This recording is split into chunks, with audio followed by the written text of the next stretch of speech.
Welcome, dear subscribers and curious listeners of my channel. Since the protagonist of the saga is a light wizard, the dark arts don't receive much attention. Scattered mentions hide between the lines of the books or within supplemental sources, but it is precisely these shadows that draw the eye. In this video, I invite you behind the curtain of the forbidden. Let's talk about what the dark arts really conceal. Enjoy the journey. Number 1. The dark arts are any magic that causes harm. When we hear dark magic, we imagine demons, ancient curses, necromancy. But in the world of Harry Potter, the truth is simpler and far more frightening. The dark arts are any spell or magic intended to harm another. This means even an ordinary charm can be considered dark if cast with cruel intent. It's not the gesture that defines it, but the purpose. Number 2. For dark magic to work, you must truly want to cause harm. Bellatrix Lestrange, one of Voldemort's most merciless followers, once said, "For a curse to truly take effect, it takes more than technique. It takes desire, a deep, sincere desire to inflict pain." Harry tried to cast the Cruciatus curse on Bellatrix, but failed. He lacked the necessary cruelty. Later, he used the same curse on Amicus Caro Dei, and this time it worked. Everything depends on the state of the soul. Number 3. The effects of dark magic can never be fully healed. The wizarding world can heal almost any wound, but not those left by darkness. Harry's scar. Forever. Dumbledore's hand slowly dying from a cursed ring. George's ear never restored. Bill Weasley bitten by a werewolf, left with scars for life. Dark magic doesn't just wound the body, it distorts the soul. Number 4. Creatures born of darkness. Some magical beings are bound to the dark side from the very start. The basilisk was created through magic forbidden since the Middle Ages, and Dementors, they weren't born, they are manifestations of pain and despair. They cannot be rehabilitated or redeemed. They are darkness itself given form. Number 5. Dark magic isn't entirely forbidden in Britain. It may sound strange, but it's true. Yes, the unforgivable curses are strictly outlawed, but otherwise the ministry often turns a blind eye. Borgin and Burke's in Nocturne Alley proves this. Dark artifacts are legally sold there. Some, like the Vanishing Cabinet, are neutral. Others, like the cursed necklace Draco used on Katie Bell, are undeniably dangerous. You can buy it, but if you use it, you'll be punished. Number 6. Not every wand is suited for darkness. Wands choose the wizard, and sometimes that choice reveals much about a person. Wands with unicorn hair cores are known to repel evil.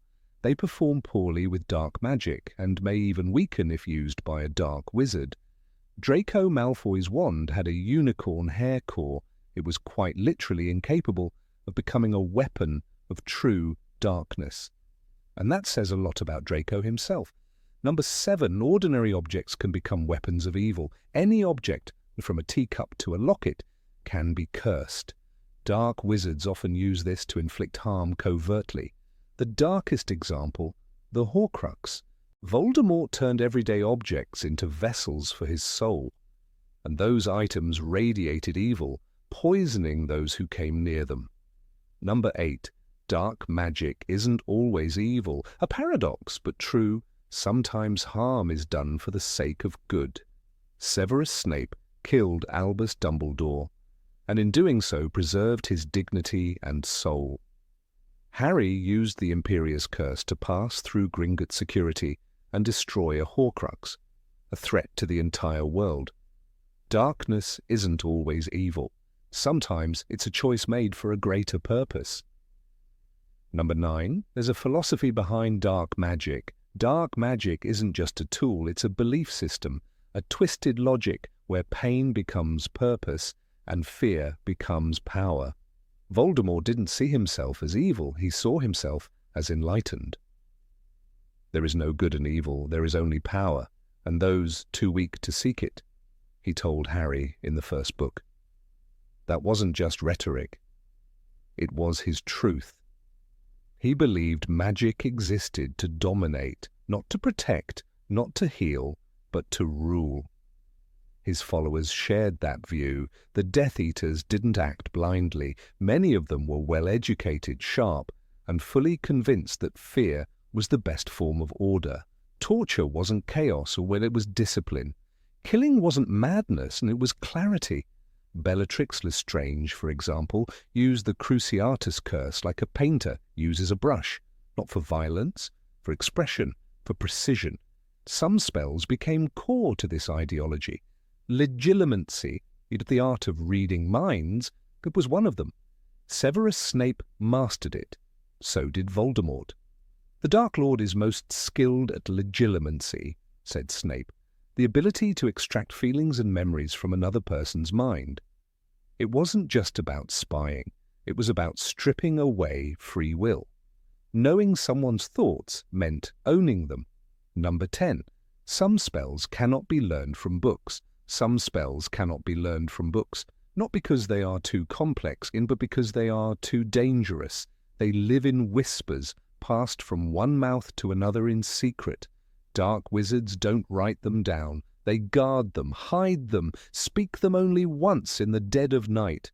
Gellert Grindelwald was one of them. He didn't learn his magic, and he shaped it, crafted curses no one had ever seen, magic that bent not only the body, but the will. Dumbledore knew it. When they duelled in 1945, he saw what Grindelwald had become. He was always brilliant, Dumbledore later said, but brilliance without compassion is the most dangerous thing in the world. Grindelwald wielded spells no textbook ever mentioned, chains that wrapped around time, flames that obeyed only thought. Some of these may have come from the East, deep in the forests of the Balkans, where dark covens still speak, forgotten tongues, curses that seal a family's fate, spells that age with the bloodline. Such magic is often sealed in relics, a single word carved into bone, a spell trapped in the eye of a statue wizards used to guard them with death. Number 11. Dark artifacts can have a will of their own. Dark magic doesn't always stay where it's put. Sometimes it lingers, sometimes it grows, and sometimes it takes form. Objects that carry dark enchantments, curses, soul fragments, forbidden spells, can begin to think, to feel, to choose. They are not just tools, they become something more, something alive. Tom Riddle's diary was not a book, it was a trap. When Ginny Weasley found it in her first year, it seemed harmless. Old, dusty, forgotten in the bottom of a cauldron. But when she wrote in it, the diary wrote back. "Hello, Ginny," it said. "My name is Tom Riddle." It listened, comforted. Then it twisted.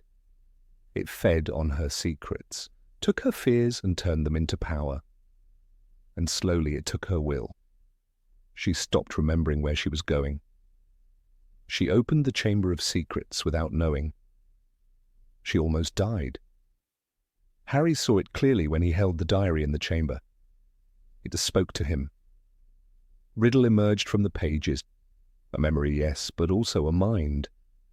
"Ginny poured out her soul to me," he said, "and I grew stronger." This was not a cursed object. It was a cursed being. The diary didn't need Voldemort to function. It was acting on its own. It had a plan. It wanted to return. That's the danger of dark artifacts. They change the rules. The wearer thinks they're in control.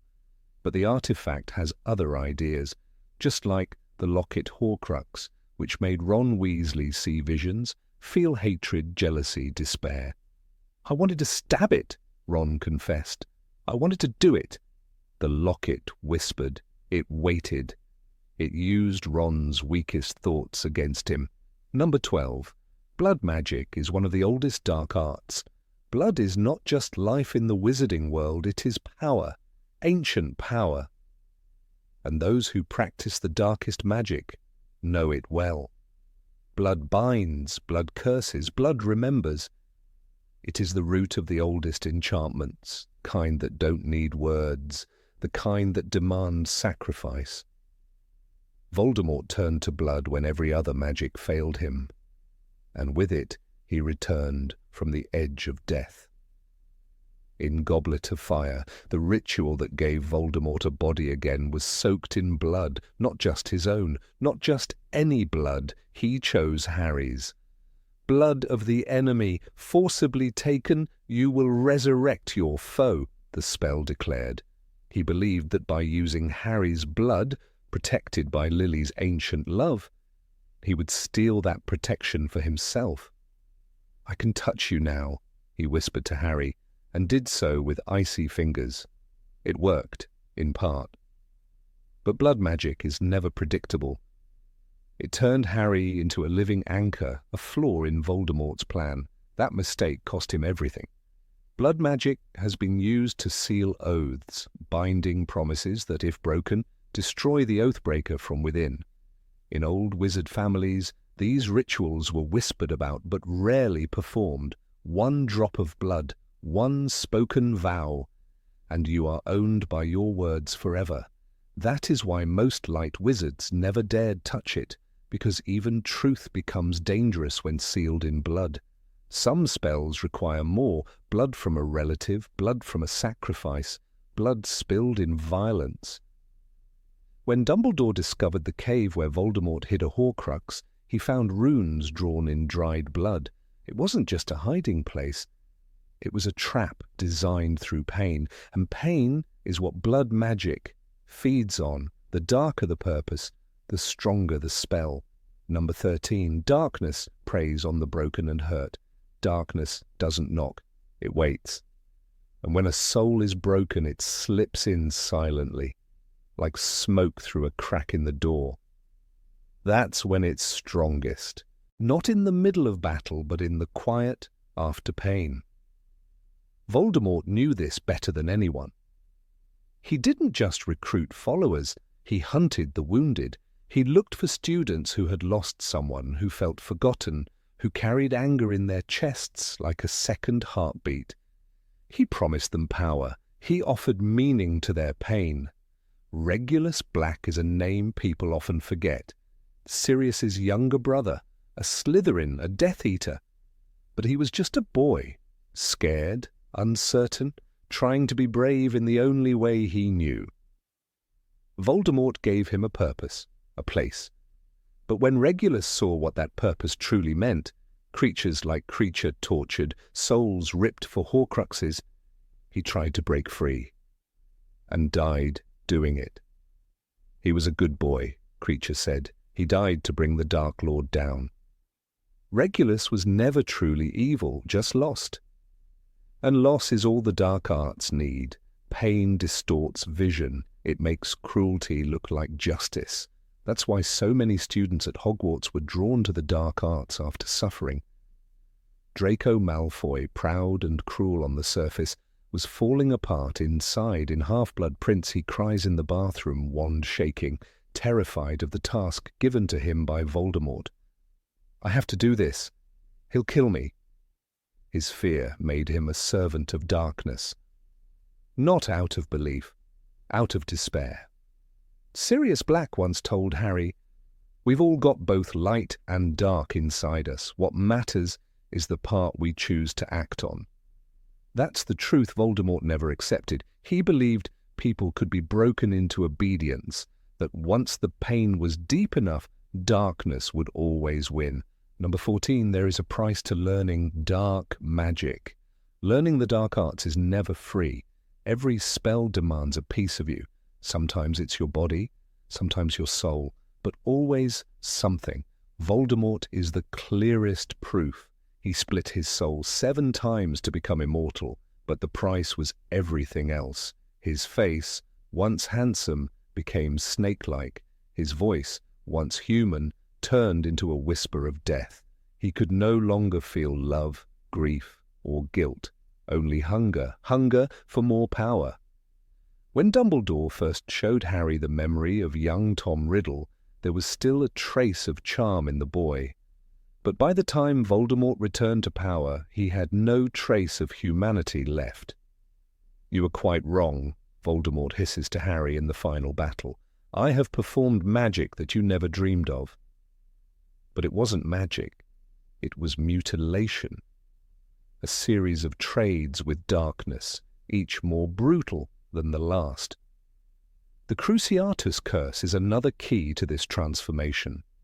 When Bellatrix tortured Neville's parents into madness, she didn't just break their minds, she gave up a part of her own.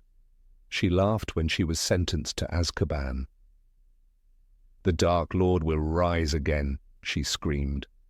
That laugh, shrill, mad, unshaken, was the sound of a woman already lost to the curse she used. Repeated use of Cruciatus doesn't just cause pain, it rewires the mind. Mercy vanishes.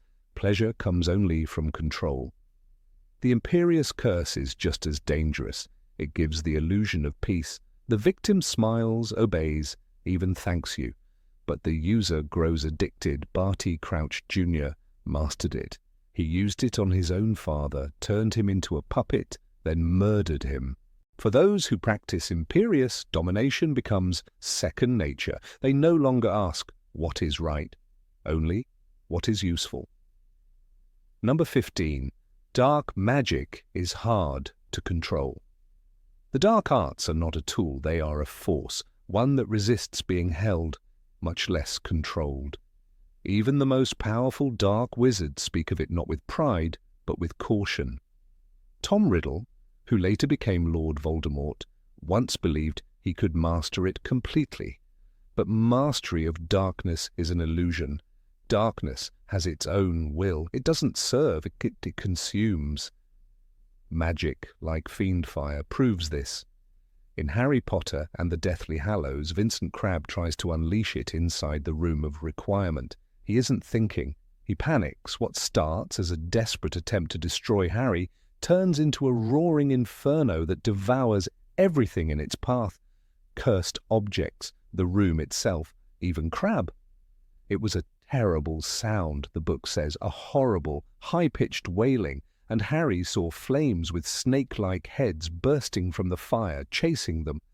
The magic no longer belonged to Crabbe, it belonged to the fire. Fiendfire is one of the clearest examples of dark magic turning on its master. It feeds on chaos. The more fear, the stronger it becomes. Its flames twist into monstrous forms like dragons, serpents, beasts, and once released, it does not obey. It's not a fire you can simply extinguish. Hermione herself admitted, "That's fiendfire. You'd have to be insane to use it." Crabbe wasn't insane. He was angry, scared, and that was enough. That's what makes the dark arts so dangerous. They don't wait for your permission. They listen to your worst instincts and act on them. A wand flicked in hatred becomes a curse with a life of its own. That's the secret no one wants to admit. You don't control the dark arts. They control you. Number 16. Some ancient rituals are still forbidden. Deep within the heavily warded walls of the Department of Mysteries, behind doors that have not been opened in centuries, lie documents wrapped in spells of silence and secrecy. They are older than Hogwarts itself, written in ink that fades when read and bleeds when questioned. They tell of magic so ancient, so twisted by time and intention, that even the darkest of wizards have recoiled from its use. These are not mere spells, they are rituals, and many of them remain forbidden under the strictest laws of the Ministry of Magic. Magic is neither good nor evil, Albus Dumbledore once told Harry Potter in The Half-Blood Prince. It is the user who determines the path. But what happens when the path itself is forbidden? When the very act of wanting to perform a ritual invites doom? Consider the tale of Ignatius Crowell, a name long struck from most ministry records, but whispered among the more rebellious students at Durmstrang. Crowell, a 17th century British warlock, was obsessed with the ritus speculi mortis, the ritual of the mirror of death.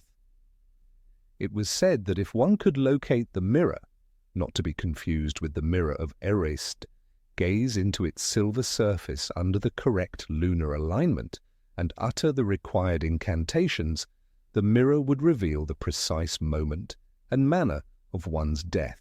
Crowell succeeded. On a wind-torn October night, he performed the ritual in the ruins of an ancient Roman temple buried beneath what is now modern-day Manchester. Witnesses later testified, though their testimonies were sealed by the unspeakables, that Crowell screamed for hours after gazing into the mirror. Not from fear, they said, but from laughter.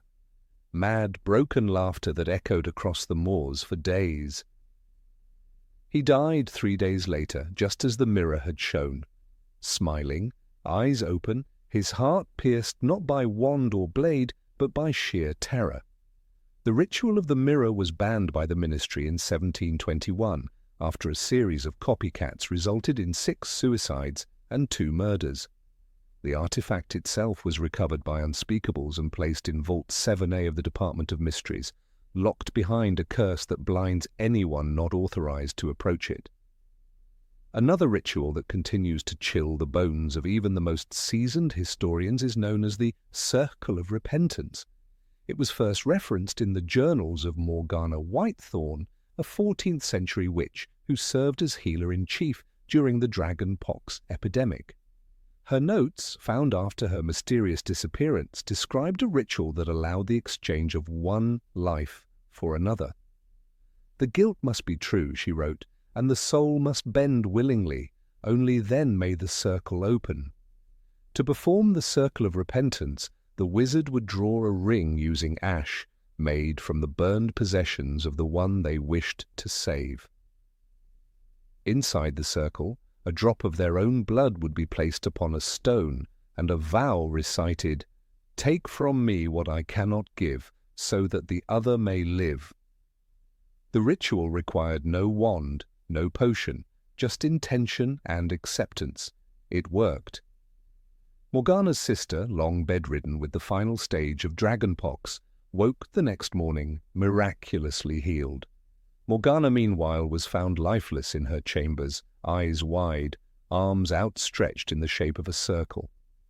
The circle was banned shortly after, its instructions buried beneath layers of obfuscation spells. The Wizengamot's official statement declared, "No magic shall permit the willing sacrifice of one soul for another. Death must come when it is due." But rumors persisted that the circle had been used as late as 1942, when a young healer named Desmond Greaves exchanged his life to save a ward full of children during a magical plague outbreak in Liverpool. There's a reason such rituals were locked away. Magic that tampers with the natural order often yields consequences far beyond the scope of human control. The famous case of Eliza Thorne is often cited as a cautionary tale. In 1853, Thorne, an expert in necromantic theory, discovered fragments of an ancient rite buried beneath the tombs of Tinworth. She believed it to be part of the rite of recall, a ritual once practiced by early Egyptian magical societies said to allow the resurrection of the recently dead. Thorne tested the ritual on her husband, who had drowned at sea and whose body had washed ashore 2 days later. It worked, but only partially. Her husband Caleb did return, but not as the man she had loved. His body was cold, movements mechanical. He spoke only in riddles and screamed at the sight of fire. After 5 days of this haunting existence, he vanished during a thunderstorm, and Eliza was found 3 days later in St. Mungo's, catatonic, and clutching a wet, seaweed-covered locket. It is said that Thorne's notes were confiscated by the Department of Magical Law Enforcement and handed over to the Unspeakables.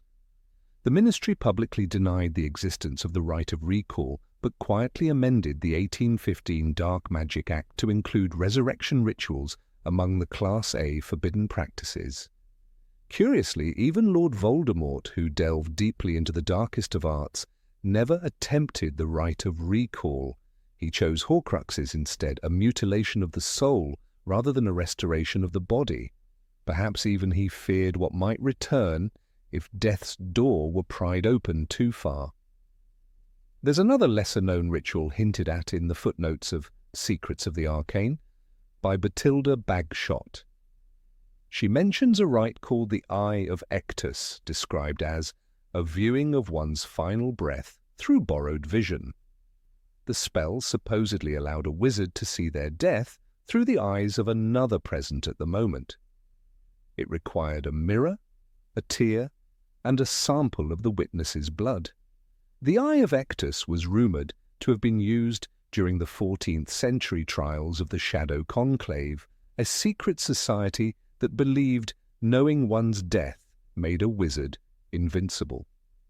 Of the 7 members who performed the ritual, all died within a week, 4 in exactly the way they saw, 2 in accidents that mimicked their visions, and 1 who disappeared entirely, his last words reportedly being, "I've gone to meet myself."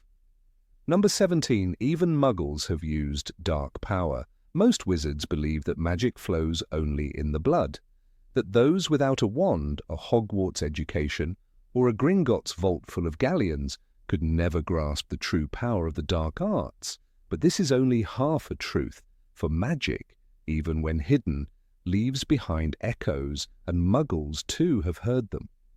It is said that in the damp cellars of 17th century Yorkshire, a man named Sir Nicholas Grimble, an educated gentleman, landowner, and proud Muggle, began whispering to shadows. A portrait in the attic of his estate once showed him smiling gently, but as the years passed, the smile twisted into something grotesque. The servants swore the painting aged more than the man. "His eyes, miss," one maid said. "They flickered like candle flames when he thought no one watched."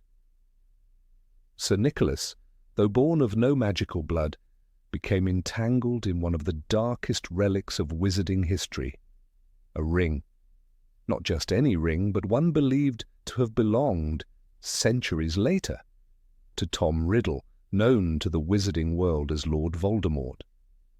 How the ring travelled through time is a mystery cloaked in silencing charms and forbidden corridors, but the tale of Grimble's descent into madness, as chronicled in fragments by both magical and Muggle historians, gives us a chilling window into the seductive force of darkness. Grimble's obsession began with a book. In 1654, while travelling through southern France, he purchased a small, dusty volume from a blind bookseller. The book had no title, only a blackened cover and faint markings that glowed when touched. "Symbols old as sin," he wrote in his personal journals. "They burn not from ink, but from memory."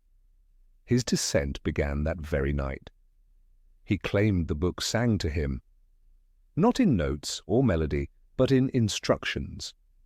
He returned to Yorkshire a changed man. His estate, once lively, turned silent. Guests were no longer welcome. Servants were dismissed.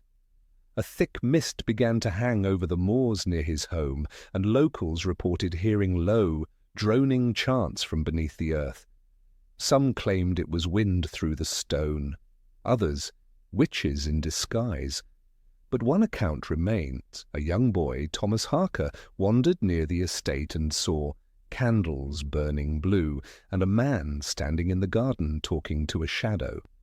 The magical community noticed. Albus Flavonius, a British wizard, working under the Department of Magical Catastrophes, visited the region in 1657 and left a brief, restricted memo preserved in the ministry's sealed archives.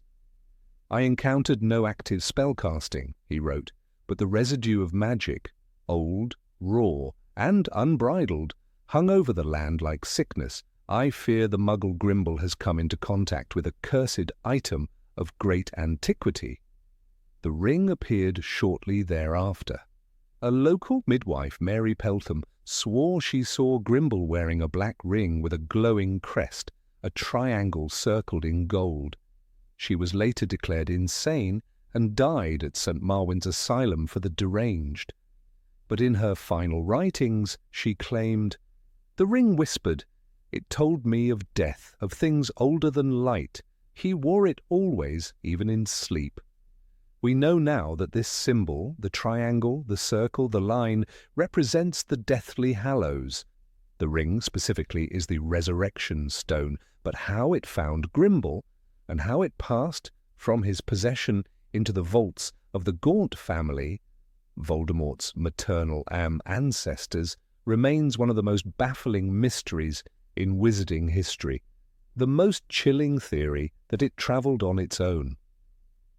Magic leaves traces, Dumbledore once told Harry, sometimes very distinctive traces. And so it was with Grimble.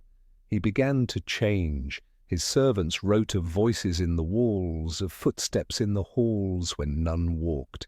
Paintings turned inward, mirrors showed not reflection but memory, and in the village children began to vanish. Of course, no official link was made between Grimble and the disappearances. After all, he was a knight, a respected scholar, and a friend of the High Sheriff of York. But stories whispered by chimney sweeps and washerwomen tell of a black-robed figure seen at twilight, walking the boundary stones and murmuring to the air. And then there's the incident with the well. In 1661, a drought struck the region. Fields cracked. Animals died. Grimble, it said, offered help, but at a price. He performed a ritual near the old village well with chalk, blood, and fire. And that night the well filled to the brim, though no rain had fallen. The water shimmered, unnaturally clear. Those who drank from it claimed to dream of a black castle, floating in the void. One farmer, Jonathan Rook, slit his own throat days later, muttering, "He walks between worlds, he showed me." Grimble's power seemed to grow. He aged in reverse, it seemed. While villagers withered, he grew vibrant. But his eyes were never right again. They had gone grey, said his cousin Margaret, but not the grey of old age, the grey of ash, of stone. And then, one day, he vanished. His estate was sealed. A strange, ward-like energy crackled over the gates. Muggle officials declared him dead in absentia. The ministry sent 3 obliviators who all returned ill and refused to speak of what they'd seen. Only one left a note, scrawled in haste. He opened something, a door or a mind, and something came through. Generations passed, and the legend of Grimble faded into folklore. But his journals survived, hidden in the hollow church ruins, and later discovered by a squib named Eleanor Brandt, who donated them to the underground magical archive known as the Black Library. In one chilling entry, dated just months before his disappearance, Grimble wrote, "It speaks now not just in dreams, but in waking. The ring is no longer a tool, it is a gate. I saw my reflection, and it smiled back, though I did not." So was Grimble truly a practitioner of magic? Or merely a victim of it? The line blurs. Wizards have long debated whether Muggles can truly harness dark power without a wand. But as one unspeakable from the Department of Mysteries once wrote, "Where there is will and an object of power, the veil is thin." Number 18. Dark magic can corrupt magical space. It was not the silence that disturbed Amelia Shawbridge as she stepped through the shattered gates of the Gaunt shack. It was the sound that wasn't there. Not the chirping of birds, not the hum of insects, not even the rustling of wind through the brittle trees. Instead, the air carried a thin, almost metallic vibration, like the whine of a spell gone wrong. "It's as if the house is humming with pain," she would later write in her field notes for the Department of Mysteries. "Not with power, with pain." What she was experiencing was not merely an aura of dark magic, it was the aftermath of magical trauma. Long after the Gaunt shack had been abandoned, long after Merope had escaped, and Tom Riddle had hidden a piece of his fractured soul within a stolen ring beneath the floorboards, the land remained wounded. Every witch or wizard who visited the site reported strange sensations, nausea, migraines, disorientation, and, most disturbingly, uncooperative magic. "My wand wouldn't respond to Lumos," said Wilbur Stack, a seasoned curse-breaker. "It sparked once, then died like a match in a storm." This phenomenon is not unique to the Gaunt Shack. In various corners of the magical world, places scarred by prolonged exposure to the dark arts, similar disturbances have been recorded. What's most chilling is the suggestion that dark magic does more than simply affect the wizard who wields it. It infects the very fabric of magic itself, leaving behind a residue, a kind of corruption that warps the fundamental structure of spellcraft. Magical scholars refer to this as thaumatic contamination, a concept still hotly debated at the Department of Mysteries. "We once believed magic was a neutral force," said Lydia Dawn, senior unspeakable, "that it merely reflected the intentions of its user. But dark magic has shown us otherwise. It does not simply act, it lingers, it changes the environment, it mutates the rules. In the Forbidden Forest, for instance, certain clearings once occupied by werewolf packs during the First Wizarding War are now considered magically unstable. Wards collapse without explanation, and even centaurs have refused to approach those groves." "Magic misbehaves there," said Firenze to a student once, in the flickering candlelight of the astronomy tower. "It is like wind through poisoned trees."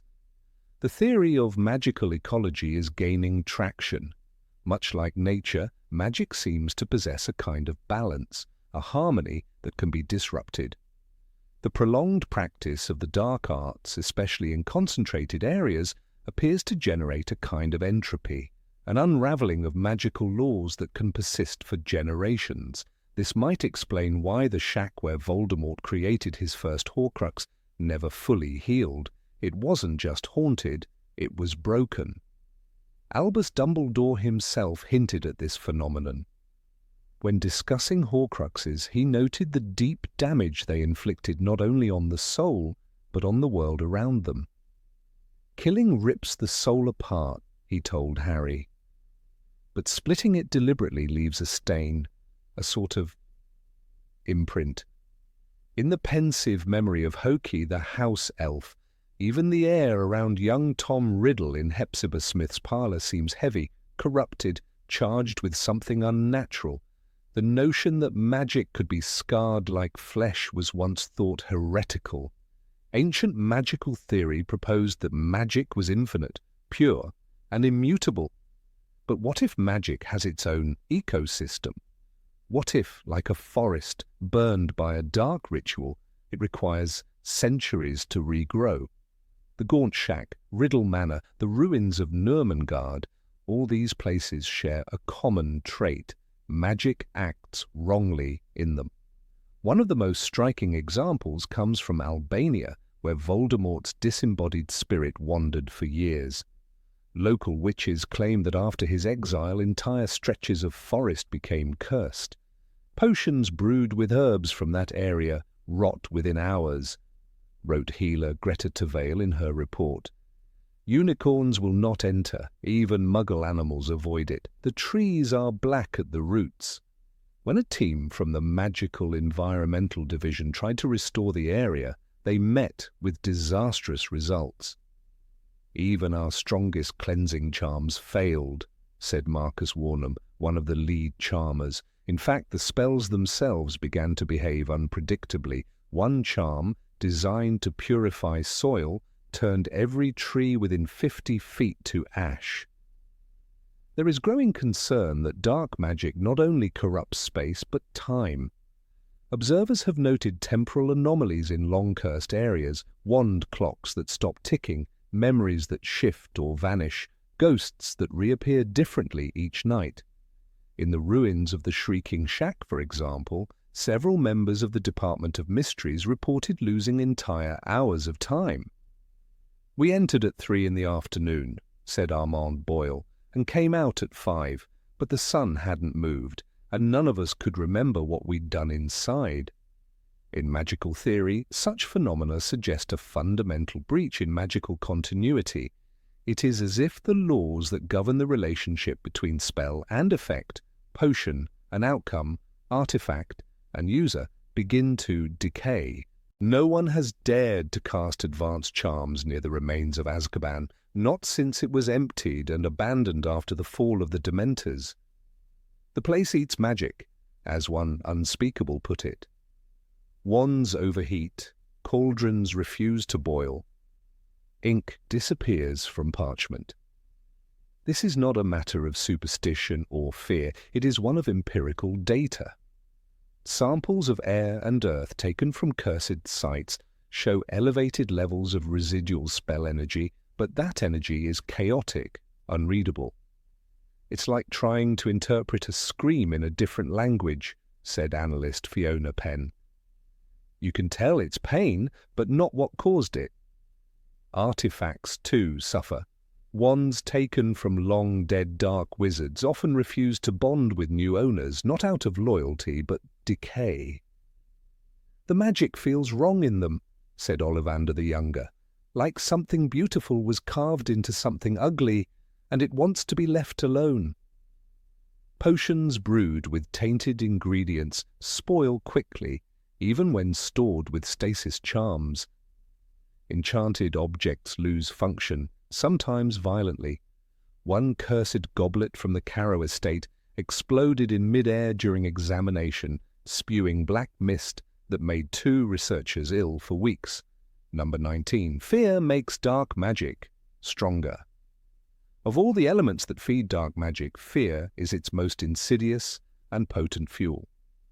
From the icy presence of Dementors to the chilling reign of Lord Voldemort, fear serves not just as a tool, but as a living, breathing energy source, one that turns spells into weapons of horror and silence into a form of control. It's not just about casting a curse, it's about casting it in an environment of despair, where its grip tightens tenfold. Fear is the air in which dark magic breathes, and those who wield it understand that all too well. J.K. Rowling showed us this most clearly through the Dementors, the soulless creatures that guard Azkaban. They don't merely punish, they drain hope, feast on joy, and leave their victims in a fog of their own worst memories. Dementors are among the foulest creatures that walk this earth. They infest the darkest, filthiest places. They glory in decay and despair. They drain peace, hope, and happiness out of the air around them, explained Remus Lupin in Prisoner of Azkaban. When fear fills a space, Dementors grow stronger, their presence more suffocating, their power multiplies in collective panic. A single person can resist a Dementor with a strong Patronus, but a crowd consumed by dread? That's when the Dementors thrive. The fear doesn't just feed magical creatures, it seeps into the very spells themselves. Voldemort didn't rise to power with Avada Kedavra alone. He rose with symbols, whispers, and terror embedded in every corner of wizarding society. The dark mark above a home didn't just signify death, it spread silence, mistrust, and dread. It told everyone in the neighborhood, "You are next." Each mark burned into the sky was a spell not cast by wand but by fear itself, the spell of helplessness. This dark synergy between fear and power became more visible during the Second Wizarding War. When Voldemort returned, he didn't immediately attack openly. Instead, he began his campaign with confusion, denial, and manipulation. Cornelius Fudge's refusal to believe in his return wasn't just political cowardice. It gave fear time to fester, to spread unchecked. The Daily Prophet mocked Harry and Dumbledore, turning public opinion against the truth, and in that vacuum of belief, fear settled like dust. "You're mad!" cried Fudge in Order of the Phoenix. "He's not back!" But deep down, he feared it. And that fear made the magical world vulnerable. The Ministry's fear led to the creation of Dolores Umbridge, a woman whose own brand of control was rooted in suppressing fear by imposing more of it. Her punishments were crafted not only to cause pain, but to create a culture of silence and obedience. The phrase, "I must not tell lies," was etched in blood not only into Harry's hand, but into the conscience of a generation of Hogwarts students. That silence, the forced pretending that all was well, became a breeding ground for the dark arts to grow unnoticed. It was no accident that Voldemort chose moments of social division to strike. He understood that a divided, frightened population is easier to manipulate, easier to dominate. When people are afraid, they search for safety, even if that safety is an illusion. "People don't like being lied to," Sirius Black told Harry. "But if it's a choice between lying and being scared stiff, a lot of people go for the lie." And in that lie, fear fermented. Voldemort's magic became more effective not because his wand grew stronger, but because his opponents grew weaker through isolation and terror. Even among his Death Eaters, Voldemort didn't rule through loyalty. He ruled through fear. Bellatrix Lestrange adored him not with love, but with a kind of manic devotion rooted in dread and awe. Lucius Malfoy, on the other hand, served because he feared punishment, disgrace, and the wrath of a master he did not understand. Every step they took was shadowed by the consequences of failure. That fear didn't only maintain discipline, it infused their curses with an edge. When Bellatrix dueled, she did so with wild ecstasy, but also with a ruthless desperation to prove herself. Her Cruciatus curse on Neville's parents wasn't only a spell, it was a scream of dominance powered by terror. The psychological landscape of fear altered the battlefield.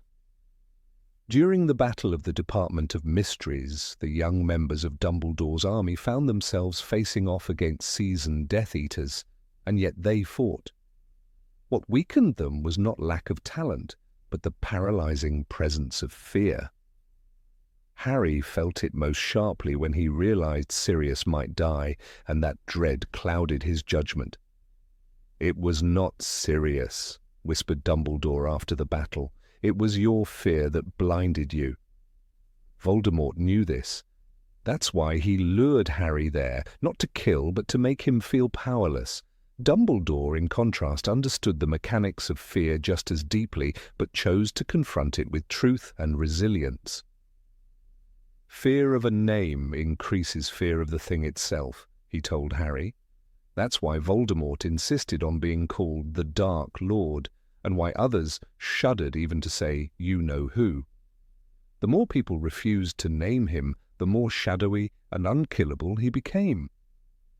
His myth fed on fear until he became legend, a force of nature rather than a man. One of the most powerful illustrations of fear's effect on magic came during the final year of Voldemort's reign, when he took over the ministry. The school curriculum was changed to breed paranoia. Muggle studies became a class on hatred. Dark arts replaced defense. Every day, Hogwarts students were exposed to cruelty, and many succumbed to the belief that they were truly alone. That isolation, that emotional starvation, made resistance harder. Yet those who overcame it, like Neville Longbottom, grew stronger, not because they had better wands, but because they had no choice but to resist fear itself. Neville's arc proves the opposite of the rule. When fear is faced, dark magic weakens. Tortured by the Carrows, made into a symbol of defiance by sheer persistence, Neville became a threat because he learned to act despite fear. The Room of Requirement became a sanctuary not only because it provided safety, but because it nurtured courage. In its walls, magic remained strong because fear was countered by solidarity. The final battle was not just a clash of spells, it was a clash of mental worlds, one built on unity, the other on fear. This pattern can also be seen in the Horcruxes. Each Horcrux is protected not just by magic, but by psychological traps designed to induce dread and despair. The locket, in particular, whispered lies to Ron Weasley, playing on his insecurities and fear of inadequacy. "Least loved, always second best, even to your mother," it hissed. And when Ron destroyed it, it wasn't only the blade that mattered, it was the fact that he overcame fear to do so. The sword of Gryffindor only appeared when bravery overcame darkness, not strength, not knowledge, courage. Similarly, the Forbidden Forest scene where Harry walks to his own death embodies this dynamic in its purest form. He knows he's going to die. Every step is drenched in terror, but he walks forward not with bravado but with resolve. His magic isn't visible, yet in that moment he is invincible. Voldemort, with all his power, becomes weaker because his entire life was a denial of fear, a running away from death. And in contrast, Harry accepts both. Voldemort's undoing lies in this fundamental misunderstanding. He believed fear was a tool to dominate others, but never saw how it ruled him. His entire pursuit of immortality was based on a terror of the unknown. He split his soul not out of ambition but out of dread. That fear infected his followers, his spells, even the magic he left behind. But it also made his regime brittle, because a world built on fear shatters the moment someone dares to stand. The story of Harry Potter, at its heart, is the story of fear confronted, not denied, not defeated by greater spells, but faced head-on, moment by moment. From Neville's trembling hand on a sword, to Hermione casting protective enchantments in the wild, to Molly Weasley roaring, "Not my daughter, you bitch!" Every act of courage tore holes in the shadow of terror, and every crack weakened dark magic a little more. That's why Voldemort's most powerful spell, the Killing Curse, requires no emotion, no love, no hate, just will. It is the coldest of curses, untouched by human feeling. And yet, the most powerful protective spell, Lily's Love, required only selfless sacrifice. That contrast tells us everything. Dark magic thrives in emptiness, in fear, in silence. But love? Love thrives in presence, in memory, and in the refusal to surrender. In the end, the strongest magic wasn't found in ancient runes or forbidden texts. It was found in the hearts of those who chose to resist, even when afraid. As Dumbledore said, "It is our choices, Harry, that show what we truly are, far more than our abilities." The choice to defy fear, to stand in its face and not blink, that is the true countercurse to darkness. Not a spell, but a decision, a heartbeat, a breath. And so, while dark magic may feed on fear, it is also limited by it. It rises when we retreat, but breaks when we rise, and that is its fatal flaw, because while fear may feed the dark, it can never extinguish the light. Number 20. Defending against dark magic requires inner strength. Not everyone can face the dark. Even in a world built on magic, filled with enchanted objects and secret passageways, the darkness that dwells in certain corners is too vast to be tamed by mere wands and words. Alastair Moody, battle-hardened and grizzled, with half a face torn by curses and a heart wrapped in scars, knew this well. "Constant vigilance," he barked, not merely out of paranoia, but from the deep understanding that evil doesn't knock. It breaks in, uninvited, and it leaves you changed. When students at Hogwarts raise their wands in defense against the dark arts, few of them understand what they're truly preparing for. It's easy to memorize a spell. Expelliarmus, Protego, even Expecto Patronum. But the casting of a spell is only the outer gesture. Real defense begins deeper, in the heart, the soul, the will to stand when everything around you urges you to run. Take the Patronus charm, for example, one of the purest forms of defensive magic. It cannot be conjured with logic or fear. It demands joy, not fleeting amusement, but the bone-deep kind born of love, purpose, memory. When Harry Potter first cast his full-bodied stag, it was not because he was the most talented student. It was because he remembered his parents, and in that memory lived something indestructible. "I knew I could do it this time," Harry said, "because I'd already done it." The realization of his own strength, drawn from love and loss, gave the charm its power. But not everyone finds that strength. During the rise of Voldemort, many witches and wizards chose silence over defiance. Cornelius Fudge, the Minister for Magic, preferred denial to confrontation. Even when evidence piled up and whispers grew louder, he clung to the illusion of peace. It's a reminder that darkness often doesn't need to overpower. It simply waits for others to do nothing. Remus Lupin, one of the kindest professors to ever teach at Hogwarts, understood this better than most.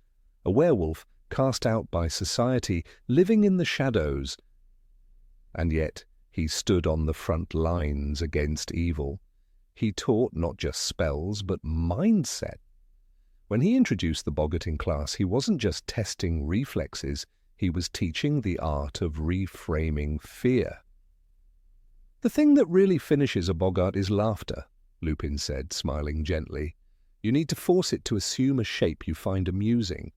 This wasn't just about humor, Wooten, it was about transforming terror into something manageable. That's what real defense looks like, finding light even in panic. There is a story about Nymphadora Tonks that is rarely told. During a particularly brutal skirmish with Death Eaters near Hogsmeade, she stood alone, protecting a group of injured students while her own wand was nearly splintered from overuse. She didn't win through brute force, she won because she refused to retreat. "Watcher," she had once greeted people casually. But in battle, that same lightness became steel. Her Patronus changed form during the war, reflecting not only her love for Remus, but her growth. Defense, after all, is not a static skill. It changes as you do. Perhaps the most terrifying lesson in the complexity of dark defense lies in Severus Snape, a man who knew both sides, who had spoken the unforgivable curses and also stood in secret defiance of the very master he once served. Snape didn't rely on showy spells. His strength was in discipline, focus, and sacrifice. He protected Draco from becoming a killer. He swore to Dumbledore he would shield Harry, not because he loved the boy, but because he loved the boy's mother. "You have your mother's eyes," Snape once whispered, his voice a mixture of contempt, sorrow, and duty. In that moment we saw, defense is not only physical, it's emotional, spiritual, and often heartbreakingly lonely.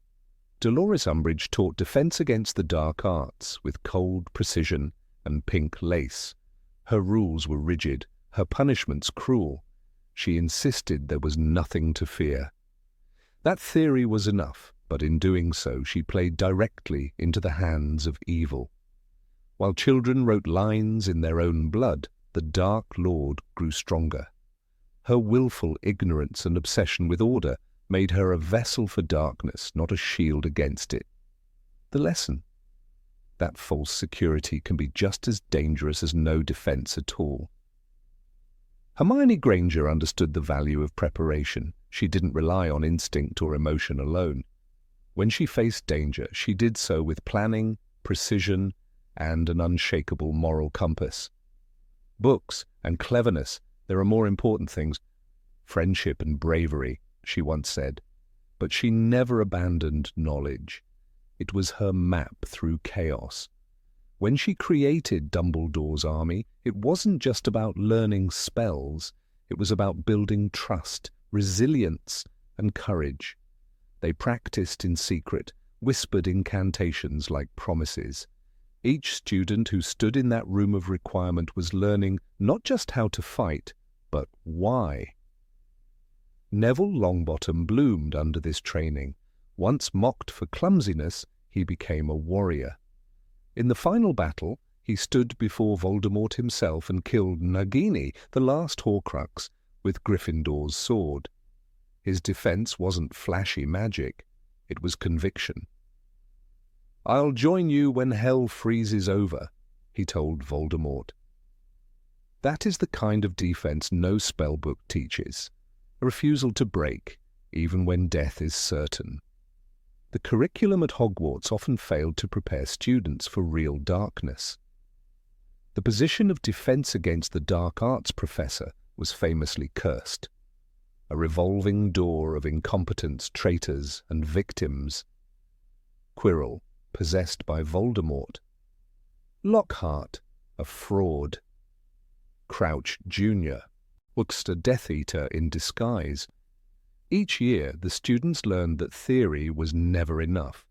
Darkness doesn't follow rules. It mutates, it infects, and it always returns. Harry's ability to resist the Imperious Curse was remarkable. It wasn't just about strength, it was about clarity. Most wizards could be made to dance like puppets with that spell, but Harry, even as a teenager, could throw it off. His resistance stemmed not from arrogance, but from identity. He knew who he was, knew what he stood for. That kind of internal certainty is the ultimate armor against control. Dumbledore, for all his power, feared the pull of darkness within himself. He once looked into the mirror of Erist and saw not socks, as he claimed, but power, absolute, godlike power. And yet he chose restraint. He believed in the sanctity of free will, in the power of love, and in the redemption of even the most lost souls. His duel with Voldemort in the Ministry of Magic was legendary not because of the magic, but because of the composure. Voldemort raged, Dumbledore responded controlled, calculated, calm. A true master of defense doesn't need chaos, he creates order. Sirius Black, falsely imprisoned for over a decade, could have succumbed to hatred. Instead, he escaped Azkaban and chose to protect his godson. Though reckless at times, his defense came from loyalty. Love is its own kind of shield. When Bellatrix struck him down in the Department of Mysteries, he died as he lived, standing between darkness and someone he loved. Luna Lovegood, dreamy and strange, seemed the least likely warrior. But her belief in the unseen, her refusal to conform, made her resilient in ways others were not. She survived imprisonment in Malfoy Manor with grace. When others broke, she listened to the whispering of hope.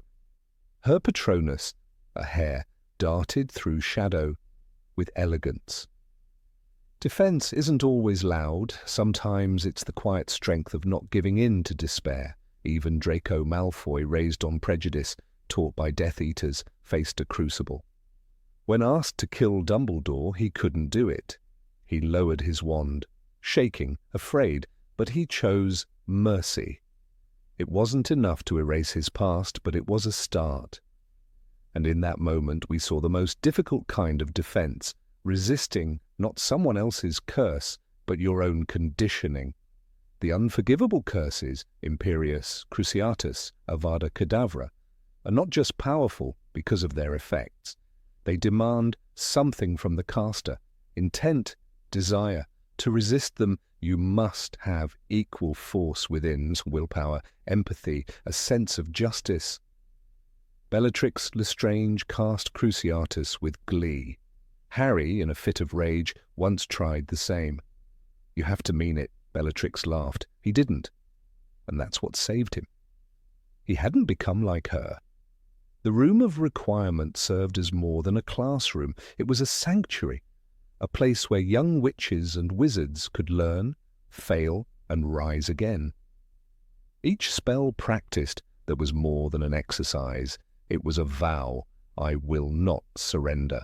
I will not be corrupted. I will not forget who I am. Defense against the dark arts in its truest form is not about defeating an enemy. It's about refusing to become one.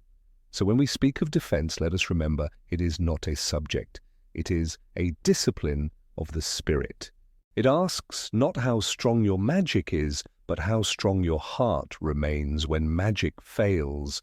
Harry's wand broke. Hermione's voice trembled. Ron's courage wavered. But they kept going. Together, they stood at the edge of ruin and chose each other. No spellbook teaches that, and that is the real defense against the dark.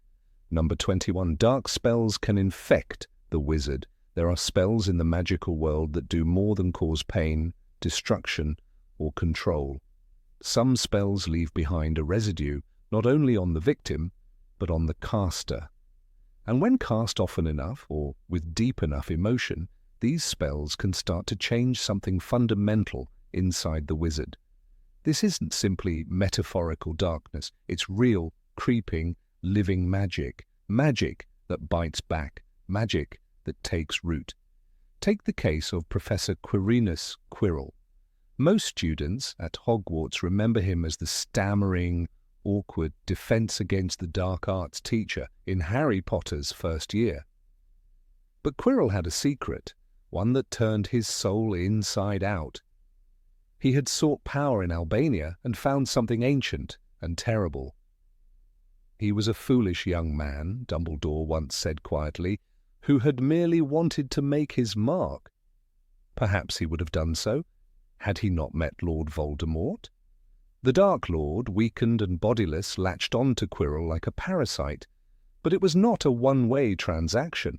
Though Voldemort used him, Quirrell had opened himself to the dark willingly, and the magic that flowed through him began to reshape more than his mind. "He is with me wherever I go," Quirrell whispered, with a faint tremble, in Harry Potter and the Sorcerer's Stone, his eyes glinting with something not wholly human. "I met him when I travelled the world. I was a fool." As Quirrell used more of Voldemort's magic, casting spells far beyond his own power, his body changed, his voice lost its stammer, his hands trembled when idle, but steadied when he used curses. His eyes grew darker, hollower, until finally his physical body could no longer contain the magic and the evil he carried. Voldemort lived beneath his turban, literally feeding off the man's magic, but it was Quirrell himself who had laid the foundation. There is something in the structure of dark magic that seeks not just to harm others, but to anchor itself to the one who casts it.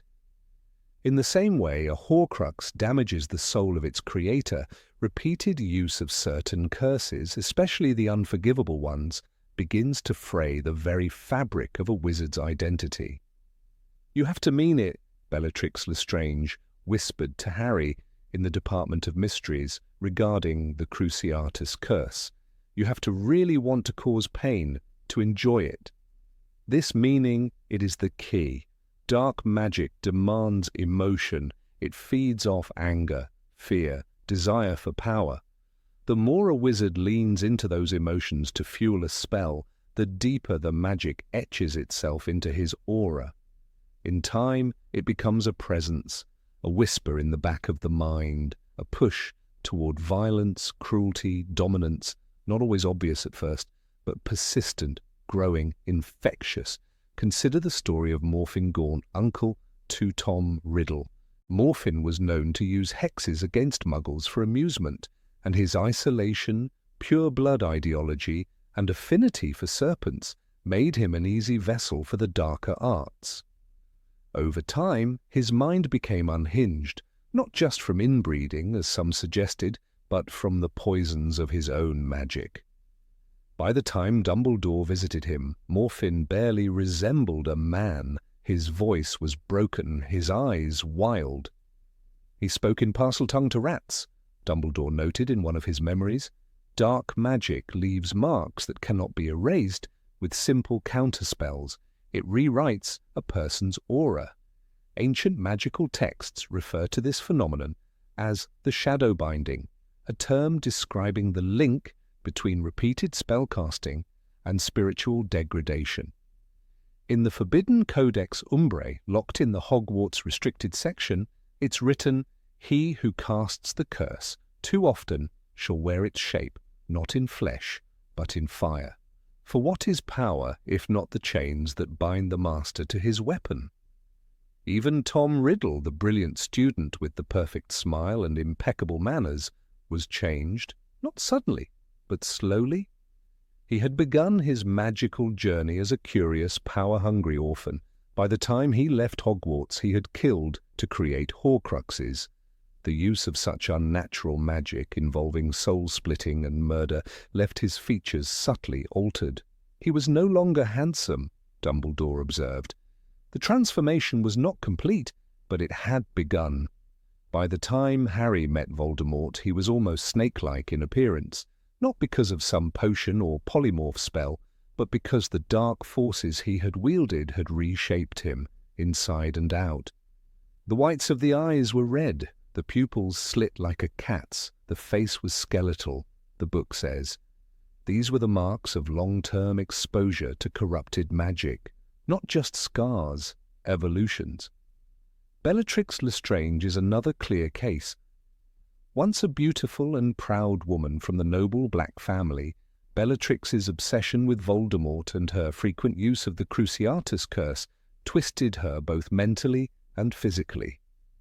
Her voice turned shrill.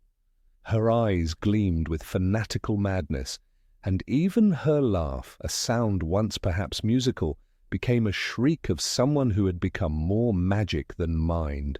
Her love for Voldemort was not love in any human sense. It was addiction to darkness, to his power, to the pull of spells that demand you surrender more and more of yourself.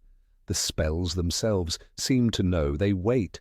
The more one uses them, the easier they become. The wand moves faster, the incantations flow more naturally, but each time the wizard pays a price. It's not immediate, but like a disease, it incubates. It waits for the next moment of rage, the next moment of need, and then it whispers, "Let me help you." In rare cases, the transformation becomes permanent, not just physical, but metaphysical. Auras have reported capturing dark wizards whose eyes glowed faintly in the dark, whose presence made the air feel colder, whose voices echoed even when they whispered. These aren't theatrical flourishes, they are symptoms, consequences. A wizard who casts the killing curse often enough begins to absorb death into his aura. The scent of decay, the sound of silence, the loss of empathy. There are few documented cases of reversing such effects. One is the story of the infamous Caradoc Grimble, a dark wizard who sought redemption late in life. After decades of casting hexes and blood spells in the service of Grindelwald, Grimble turned himself into the ministry. He was found half mad, plagued by whispers, and withered hands that burned when he touched holy objects or phoenix feathers. For years he lived under magical healing, cared for by healers from St. Mungo's. Some say he found peace before death, others say the darkness claimed him even in his final sleep. Even magical creatures sense this taint. Thestrals, for example, are drawn not only to those who have witnessed death, but to those who have caused it. Unicorns, by contrast, will flee from anyone who has performed deeply dark magic, sensing the corruption in their aura. In Harry Potter and the Philosopher's Stone, Firenze warns Harry, "The forest hides things older than your schoolboy, things that crawl through shadows. They do not like the smell of death on a man." Dumbledore, too, understood the infection of darkness. That is why he feared the Elder Wand, not simply for its power, but for what that power demanded. "Do not pity the dead, Harry," he said. "Pity the living, and above all, those who live without love." He knew that power without compassion is a breeding ground for the dark, that the true battle is not against Death Eaters, but the temptation to become one. Harry himself felt it. After using the Cruciatus curse on Amycus Carrow, something inside him recoiled. "I see what Bellatrix meant," he thought. "You have to mean it." And he had. In that moment, rage had overwhelmed him.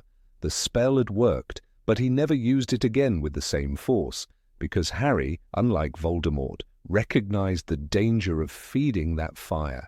The question then is not whether dark spells are evil. The question is, can you use them without becoming them? The answer, most magical historians agree, is no. Prolonged use of the darkest spells changes the very soul. It chips away at humanity. It replaces it with hunger. Hunger for more control, more dominance, more pain. And that's the secret few wizards dare to acknowledge. Dark magic is not just about what it does to your enemies. It's about what it does to you, about how it curls around your wand hand, creeping up your arm into your heart, until one day you don't remember what it felt like to be warm. Perhaps that is the most terrifying truth of all. Not the evil of Voldemort, not the madness of Bellatrix, but the quiet certainty that every time a dark spell is cast, it leaves behind a shadow, and if you're not careful, that shadow becomes your shape. Number 22. Some curses are invisible and slow. Few things in the wizarding world are more terrifying than a curse you don't even know is there. It was a crisp evening in November when healer Miriam Bellows received an unusual case at St. Mungo's. A young witch named Ilara Troughton had been brought in by her older brother, mumbling incoherently, eyes darting in panic, yet showing no signs of physical harm. She wasn't poisoned, wasn't injured, and her magical core pulsed with normal intensity. Yet something had clearly taken hold of her mind. "I just wanted to go to sleep," Ilara whispered over and over. "I dreamed of him again. I forget who he is, but I know I fear him." Cases like Ilara's are rare, but not unheard of. Somewhere in the darker branches of magical knowledge, far from the standard hexes and jinxes taught at Hogwarts, lies a branch of curses so subtle, so carefully woven that the victim may never know they've been cursed. These are not the flamboyant unforgivables, nor the obvious markings of dark magic, like the lightning-fast Sectum Sempra. These spells are quieter and far more insidious. One such curse, known only in fragments passed down by ancient families, is referred to as somnum sibilans, the whispering sleep. It was said to have been used during the early days of Hogwarts by certain Slytherin alumni to weaken political opponents or rivals without drawing attention. Victims would begin to forget their goals, lose motivation, and suffer strange nightmares, often involving serpentine figures whispering doubts into their ears. There is no record of somnum sibilans in any official textbook. It is absent from the Standard Book of Spells, and even Magic Most Evil only alludes to such enchantments as curses of the soul. But one can find hints in private journals and restricted records of magical families known for their ancient bloodlines and shadowy pursuits. One such family, the Traverses, maintained a collection of scrolls that allegedly contained spells for manipulating dreams and eroding memory. Tom Riddle may have never needed such subtlety, his preferred style leaned towards the dramatic, but even he understood the power of gradual influence. In Harry Potter and the Half-Blood Prince, Dumbledore says Voldemort was and remains a master of manipulation. We see this manipulation not only in his control of people like Peter Pettigrew, but in how he crept into the minds of Harry and even Ginny Weasley. Ginny's possession by Tom Riddle's diary is perhaps the most striking canonical example of an unrecognizable dark spell at work. She never knew, not fully, that she was being influenced. She felt sick, confused and frightened, yet couldn't articulate why. I think I'm going mad," she once confided in Hermione, only half aware that her actions weren't her own. Tom Riddle didn't need to say the imperious curse. He enchanted her slowly, through written words, through emotions, through trust. That kind of dark magic, magic that hides in plain sight, is among the most dangerous. It mimics the symptoms of depression, of confusion, even of heartbreak. A friend cursed with a subtle enchantment may push others away, lose focus, and spiral downward, all the while insisting nothing is wrong. The terrifying thing is that there is little magical residue to detect. While spells like Crucio or Avada Kedavra leave unmistakable traces, burn marks, magical signatures, or auric disruptions, these spells operate on a deeper, more psychological level. They whisper rather than shout. They corrode rather than shatter. Salazar Slytherin himself, according to folklore maintained by certain pure-blood houses, was fascinated with such spells. While most accounts focus on his ambition and his disdain for Muggleborns, there are hints that Salazar studied ancient magical systems related to memory and control. Some claim that the Chamber of Secrets itself was warded with enchantments not just of protection, but of persuasion, meant to confuse any intruder who stumbled into its depths. One such tale, passed down in the Rosier family, describes a young boy who wandered too deep into the dungeons of Hogwarts during Salazar's time. When he emerged, he could no longer remember why he'd gone down there in the first place. All he knew was a name that had lodged in his mind like a thorn. Nidine. No one could tell him what it meant, and no spell could remove it from his thoughts. This approach, manipulating the mind without triggering defensive magic, is what makes these curses particularly loved by manipulators. They do not force obedience like the Imperius. They don't even require a wand duel. Often a single word whispered at the right moment or a small enchanted object slipped into a pocket is enough to begin the unravelling. In the Order of the Phoenix, Harry dreams frequently of the corridor in the Department of Mysteries. Though this is later revealed to be a result of the connection between his and Voldemort's mind, it demonstrates how powerful and intrusive subconscious influence can be. "He's possessing you," Hermione warns him. "He's using you." At the time, Harry refuses to believe it, just as most victims of subtle dark spells do. A chilling real-world example occurred during the Second Wizarding War, when a minor ministry official named Thaddeus Brine was found wandering aimlessly through Knockturn Alley, unable to remember his name or purpose. It was later discovered that he had opposed certain Death Eater policies quietly within the ministry. His wand was untouched, his magical reserves were full, yet his sense of self had eroded entirely. Aurors suspected a curse similar to Obliviscence Obscura, an undocumented dark spell believed to cause progressive memory decay in its victims. The Ministry's own magical law enforcement squad has little defense against these enchantments. Spell detection relies on obvious signs, curse residue, spell trajectory, incantation, traces. But what can you detect when the spell is slow, silent, and coded into something as innocent as a lullaby? Indeed, some cursed lullabies are rumoured to have been sung in old Slytherin lineages. One haunting tale involves the Montmorency family, whose matriarch, Elidora, was said to sing a tune that lulled listeners into a foggy, forgetful stupor. It began with the words, "Sleep now, child, and forget the stars." Her son, who was supposed to inherit the family vault, vanished weeks after his 12th birthday. He left behind only a diary full of drawings of stars with eyes. In such stories, the villain is not always a cackling sorcerer. Often, it's a family member, a mentor, a friend. Dark spells thrive on trust. A Slytherin student, for example, might never raise their wand against a rival in open battle, but they might slip an enchanted coin into a pouch, a coin that sings to you in your dreams, whispering self-doubt and despair. Professor Snape, when teaching Defense Against the Dark Arts, once said, "Not all darkness comes with thunder." Though never quoted in the books, this line comes from a deleted passage found in the earliest drafts of the Half-Blood Prince, preserved by some collectors.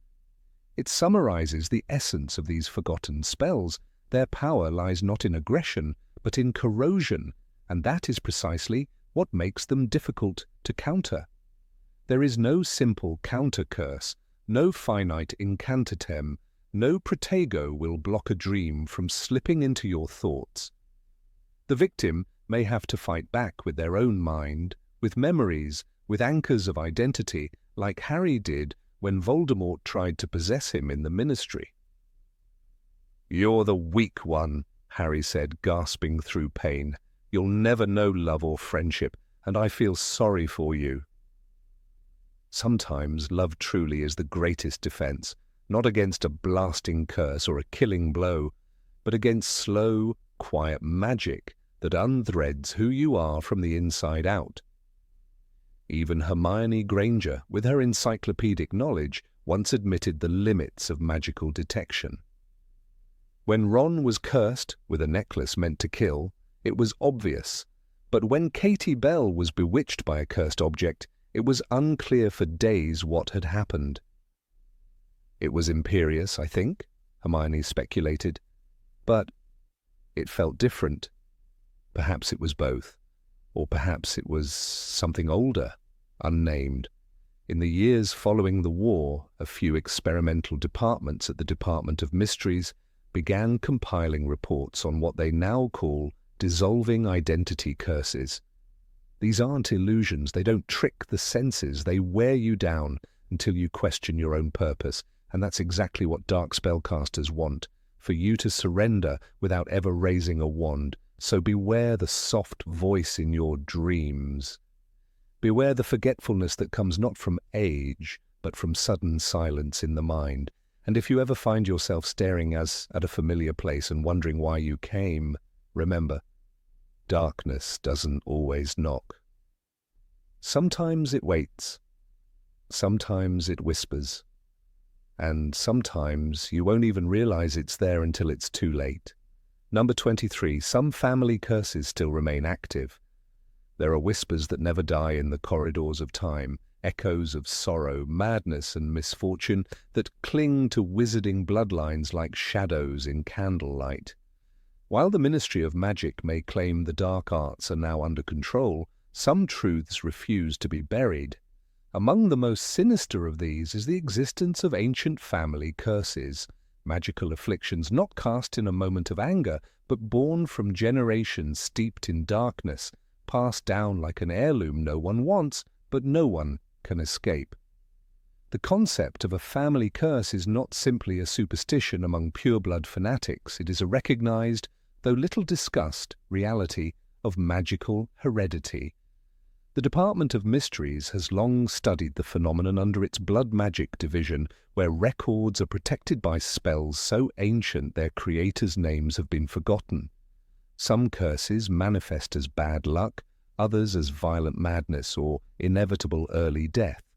What makes them particularly cruel is their persistence, each generation paying for the sins of those long buried. Few examples are as chilling or as well documented as the curse upon the House of Gaunt. Direct descendants of Salazar Slytherin himself, the Gaunts were once noble and proud, but by the 20th century they were living in near-complete squalor, consumed by madness, isolation, and a deep hatred of Muggle blood. They were all quite mad, Albus Dumbledore once remarked in a private note. The inbreeding alone ensured that, but there was more to it than that, something darker that clung to their line. At the centre of the Gaunt legacy lies a deadly blend of arrogance and obsession. Marvolo Gaunt, the last patriarch of the line, kept two relics of Salazar Slytherin, a ring and a locket. These were more than mere heirlooms, they were vessels of a dangerous legacy, drenched in power and bitterness.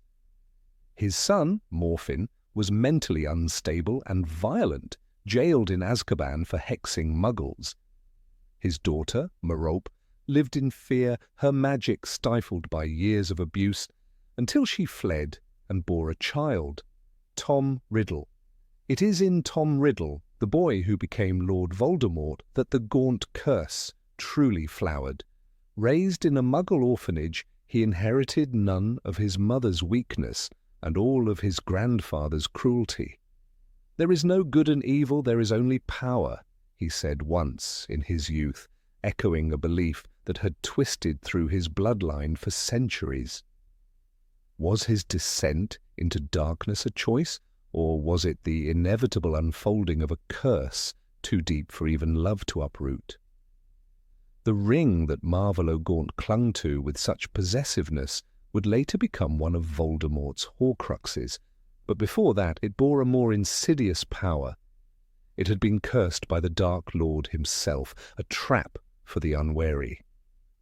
When Dumbledore placed it upon his finger, a deadly hex began to consume his body. "I was a fool," he admitted to Severus Snape. "I thought I could use it. I thought I could master it.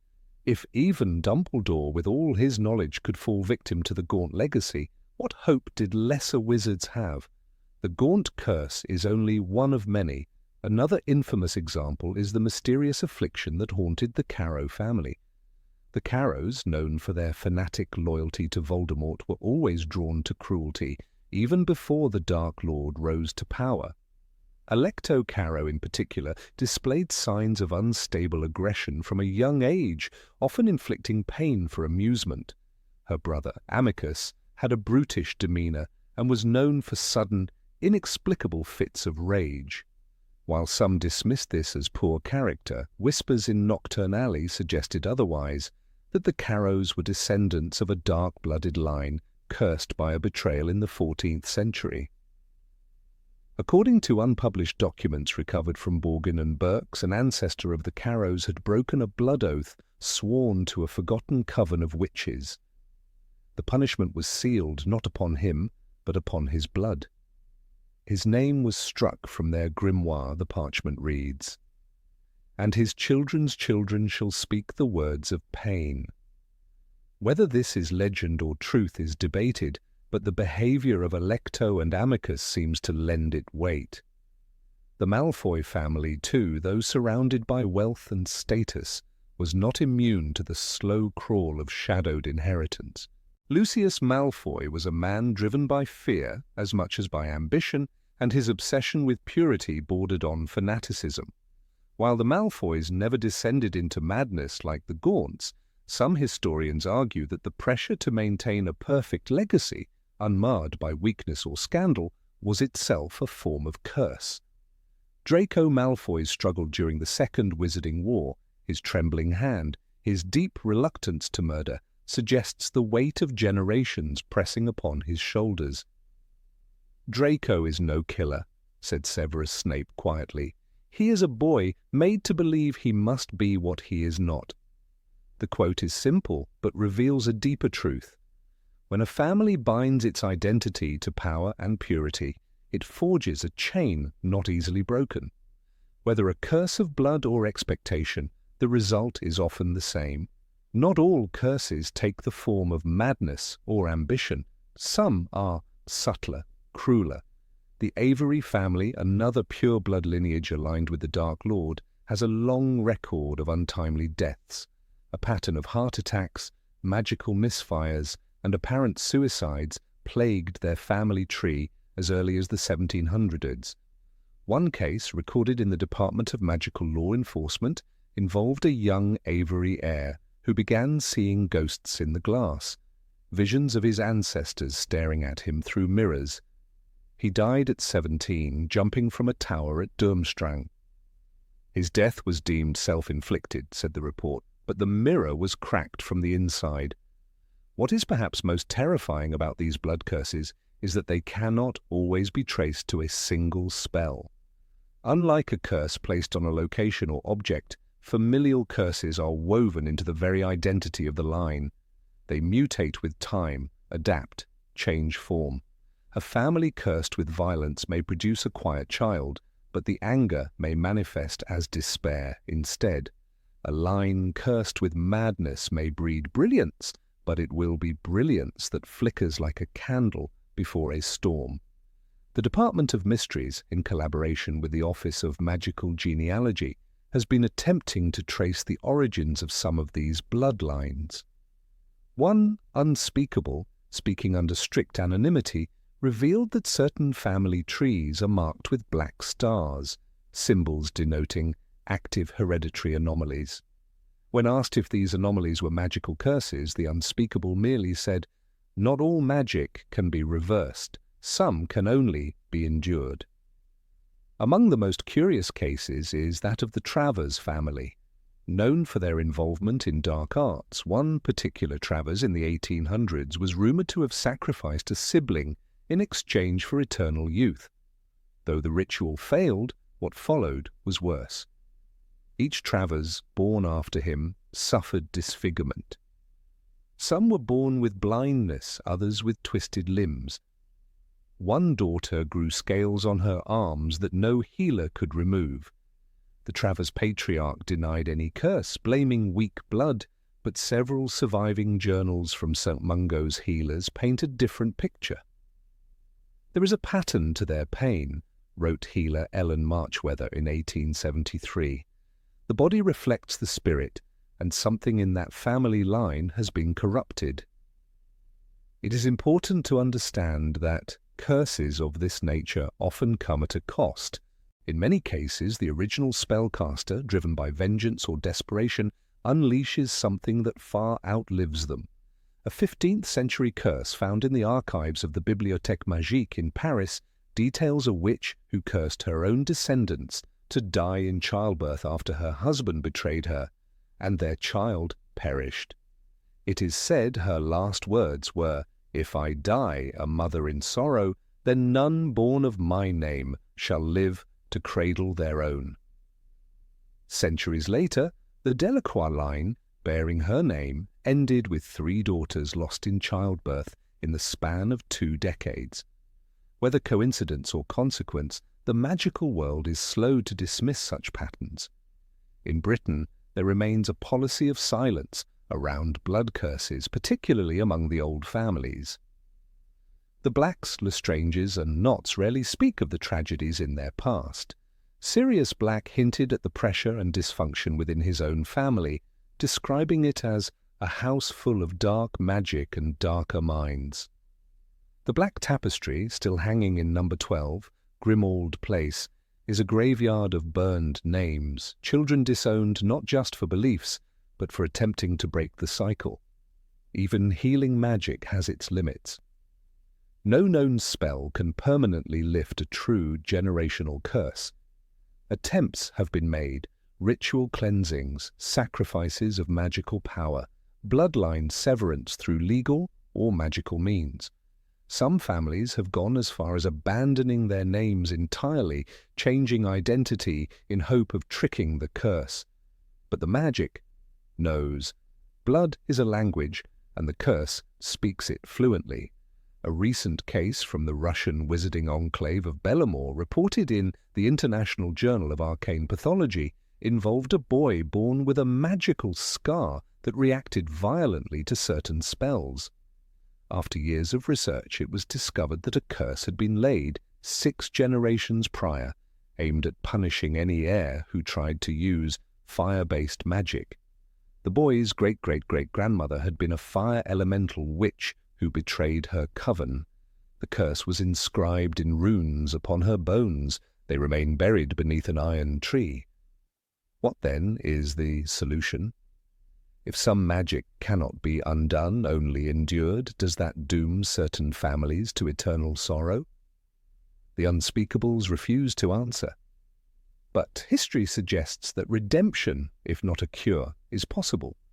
The Longbottoms suffered deeply through war, torture, and loss, but Neville emerged stronger, a testament to how love and courage can rewrite fate's script. Perhaps that is the only counter-curse that matters. For in the end, it is not the curse that defines the blood, but what we choose to do with the legacy it leaves behind. Number 24. Dark potions are as dangerous as spells. While most witches and wizards flinch at the mention of the Cruciatus curse, or the killing curse, few consider that a potion, unassuming and silent in its bottle, might be equally terrifying. Dark magic is often imagined as bolts of green light or whispered incantations, but in truth, some of the most insidious spells ever cast were brewed over a bubbling cauldron, thick with fumes and stirred under a waning moon.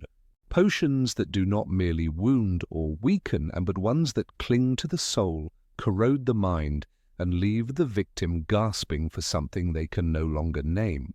Professor Severus Snape, master of the dark arts and arguably the most gifted potion maker of his generation, once warned a class of first years at Hogwarts, "I can teach you how to bottle fame, brew glory, even stopper death."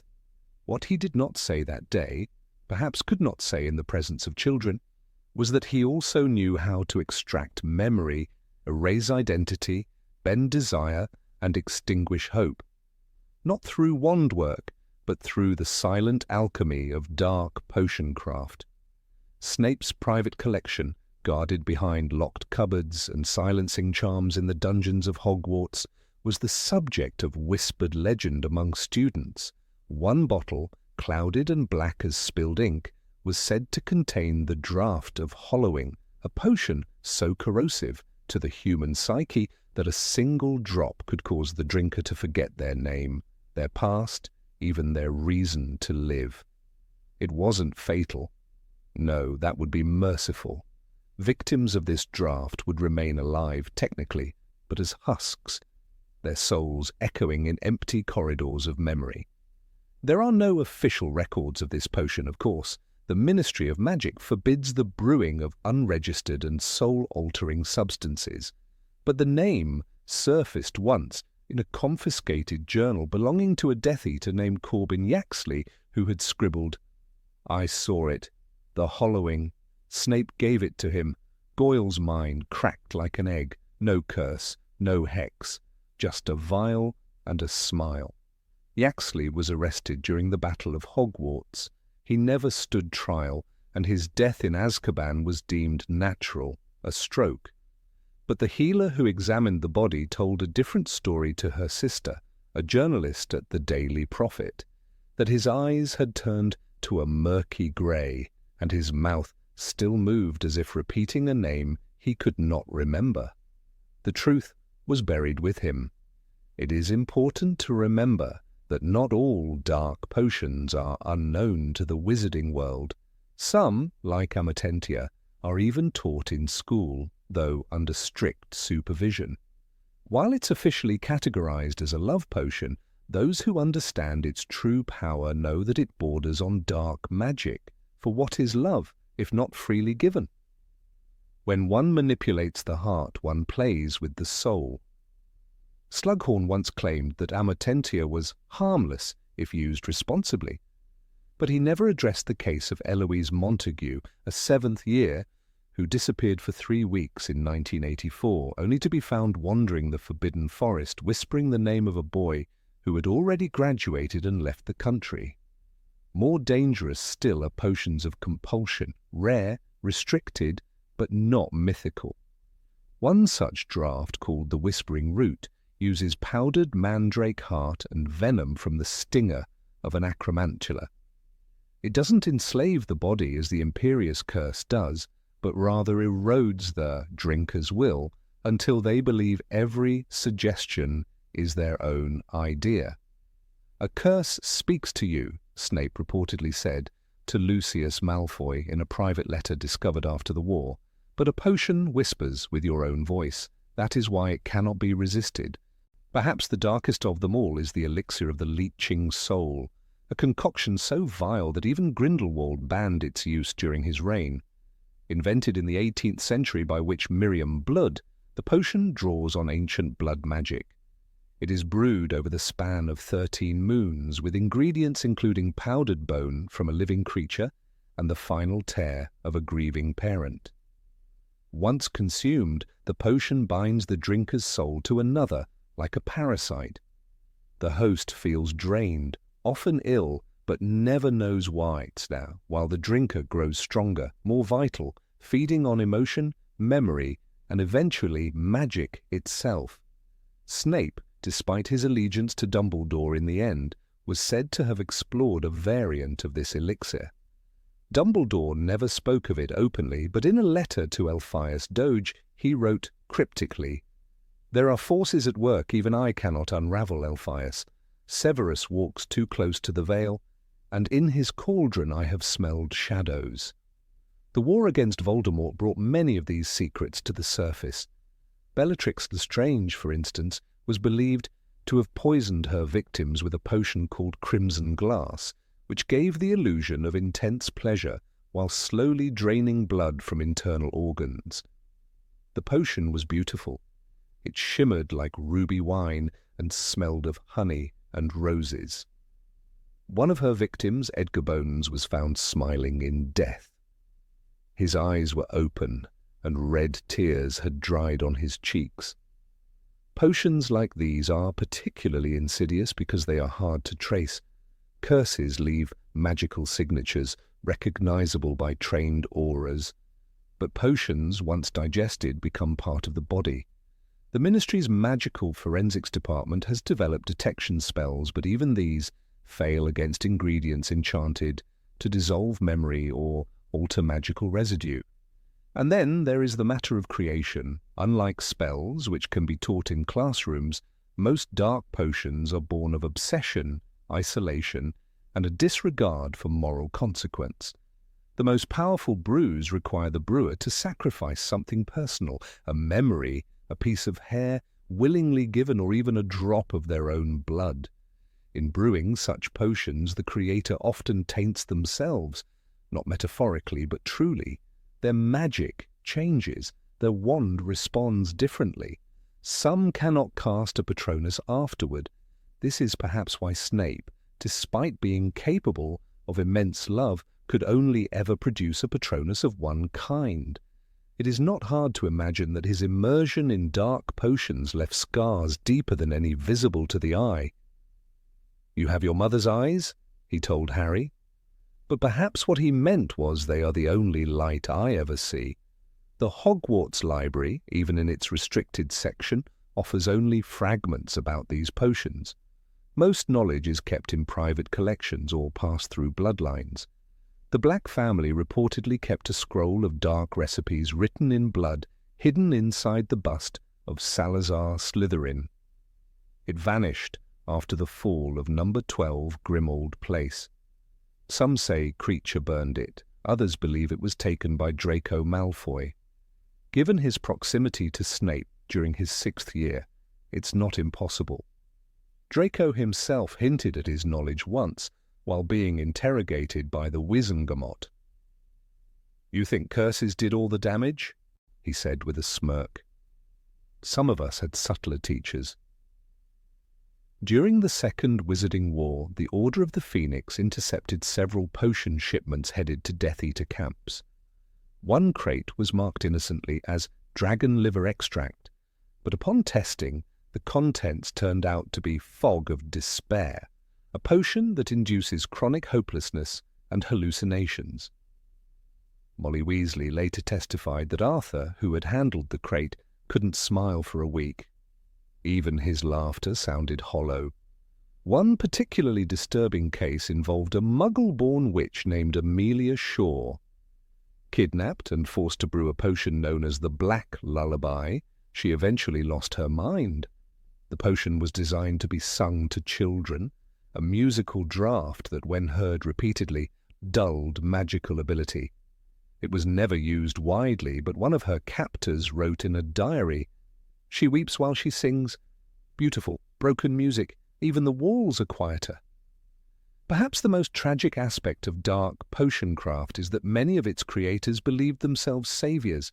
They thought they were protecting, healing, curing. Even Miriam Blood, inventor of the elixir of the leeching soul, wrote in her final letter, "The world is cruel. If I can save my child by drinking the sadness of others, I will do so. Let them call me monster." In the aftermath of the war, the Department of Magical Law Enforcement classified over 30 newly discovered brews as Class X, forbidden. And yet dark potions continue to emerge. In Nocturne Alley, they are traded in back rooms, hidden inside books that require blood to open. In Durmstrang, there are rumors of a professor who teaches students how to extract pain and distill it into a powder that grants visions. No curses, no spells, just a cup of tea, and you see your death. It is worth remembering that not all dangerous potions are intended for others. Some are brewed for the self, for strength, for revenge, for release. The potion known as the Last Door is brewed with phoenix ash and nightshade. It causes death, but only after 12 hours of vivid hallucination in which the drinker lives the life they always wanted. It is rumored that Regulus Black drank it, His body was never found, but the empty vial was discovered by Creature, who wept for 3 days and never said why. Severus Snape's legacy, often discussed in terms of bravery and espionage, must also be examined through the lens of his knowledge. He walked the edge not just of war, but of dark potion craft. And it changed him. In the end, it may have helped save Harry Potter, but at what cost? The boy lived. Snape did not. And in the quiet dungeons beneath the ruins of the old castle, if one listens closely, one might still hear the drip of a cauldron, the faint scent of lilac and ash, and a whisper in the dark. It is not the wand that curses you, it is what you choose to drink. Number 25. Portraits can carry dark enchantments. The grand corridors of Hogwarts have long been lined with portraits, some cheerful, some grim, others downright nosy. They chatter among themselves, move from frame to frame, and pass on messages like enchanted post owls in oil and canvas. But few ever stop to wonder, what if one of these painted faces wasn't just a copy of a once living witch or wizard, but something far darker? There is a well-known assumption in the magical world that portraits are harmless, delightful remnants of past figures. As Albus Dumbledore once explained to Harry, the portraits of the headmasters and headmistresses at Hogwarts are not truly sentient. They are clever mimics, nothing more. But even Dumbledore, wise as he was, couldn't deny that these magical echoes carried more than just memories. In rare, unsettling cases, they carried malice. One such tale surrounds the long-forgotten portrait of Thaddeus Blackthorne, a 17th-century dark wizard whose likeness once hung in the dungeons of Durmstrang Institute. The portrait had been painted not by a neutral artist, but by Blackthorne himself, using his own blood mixed into the paints. This twisted self-portrait was said to whisper curses in an ancient dialect and bleed from the eyes on moonless nights.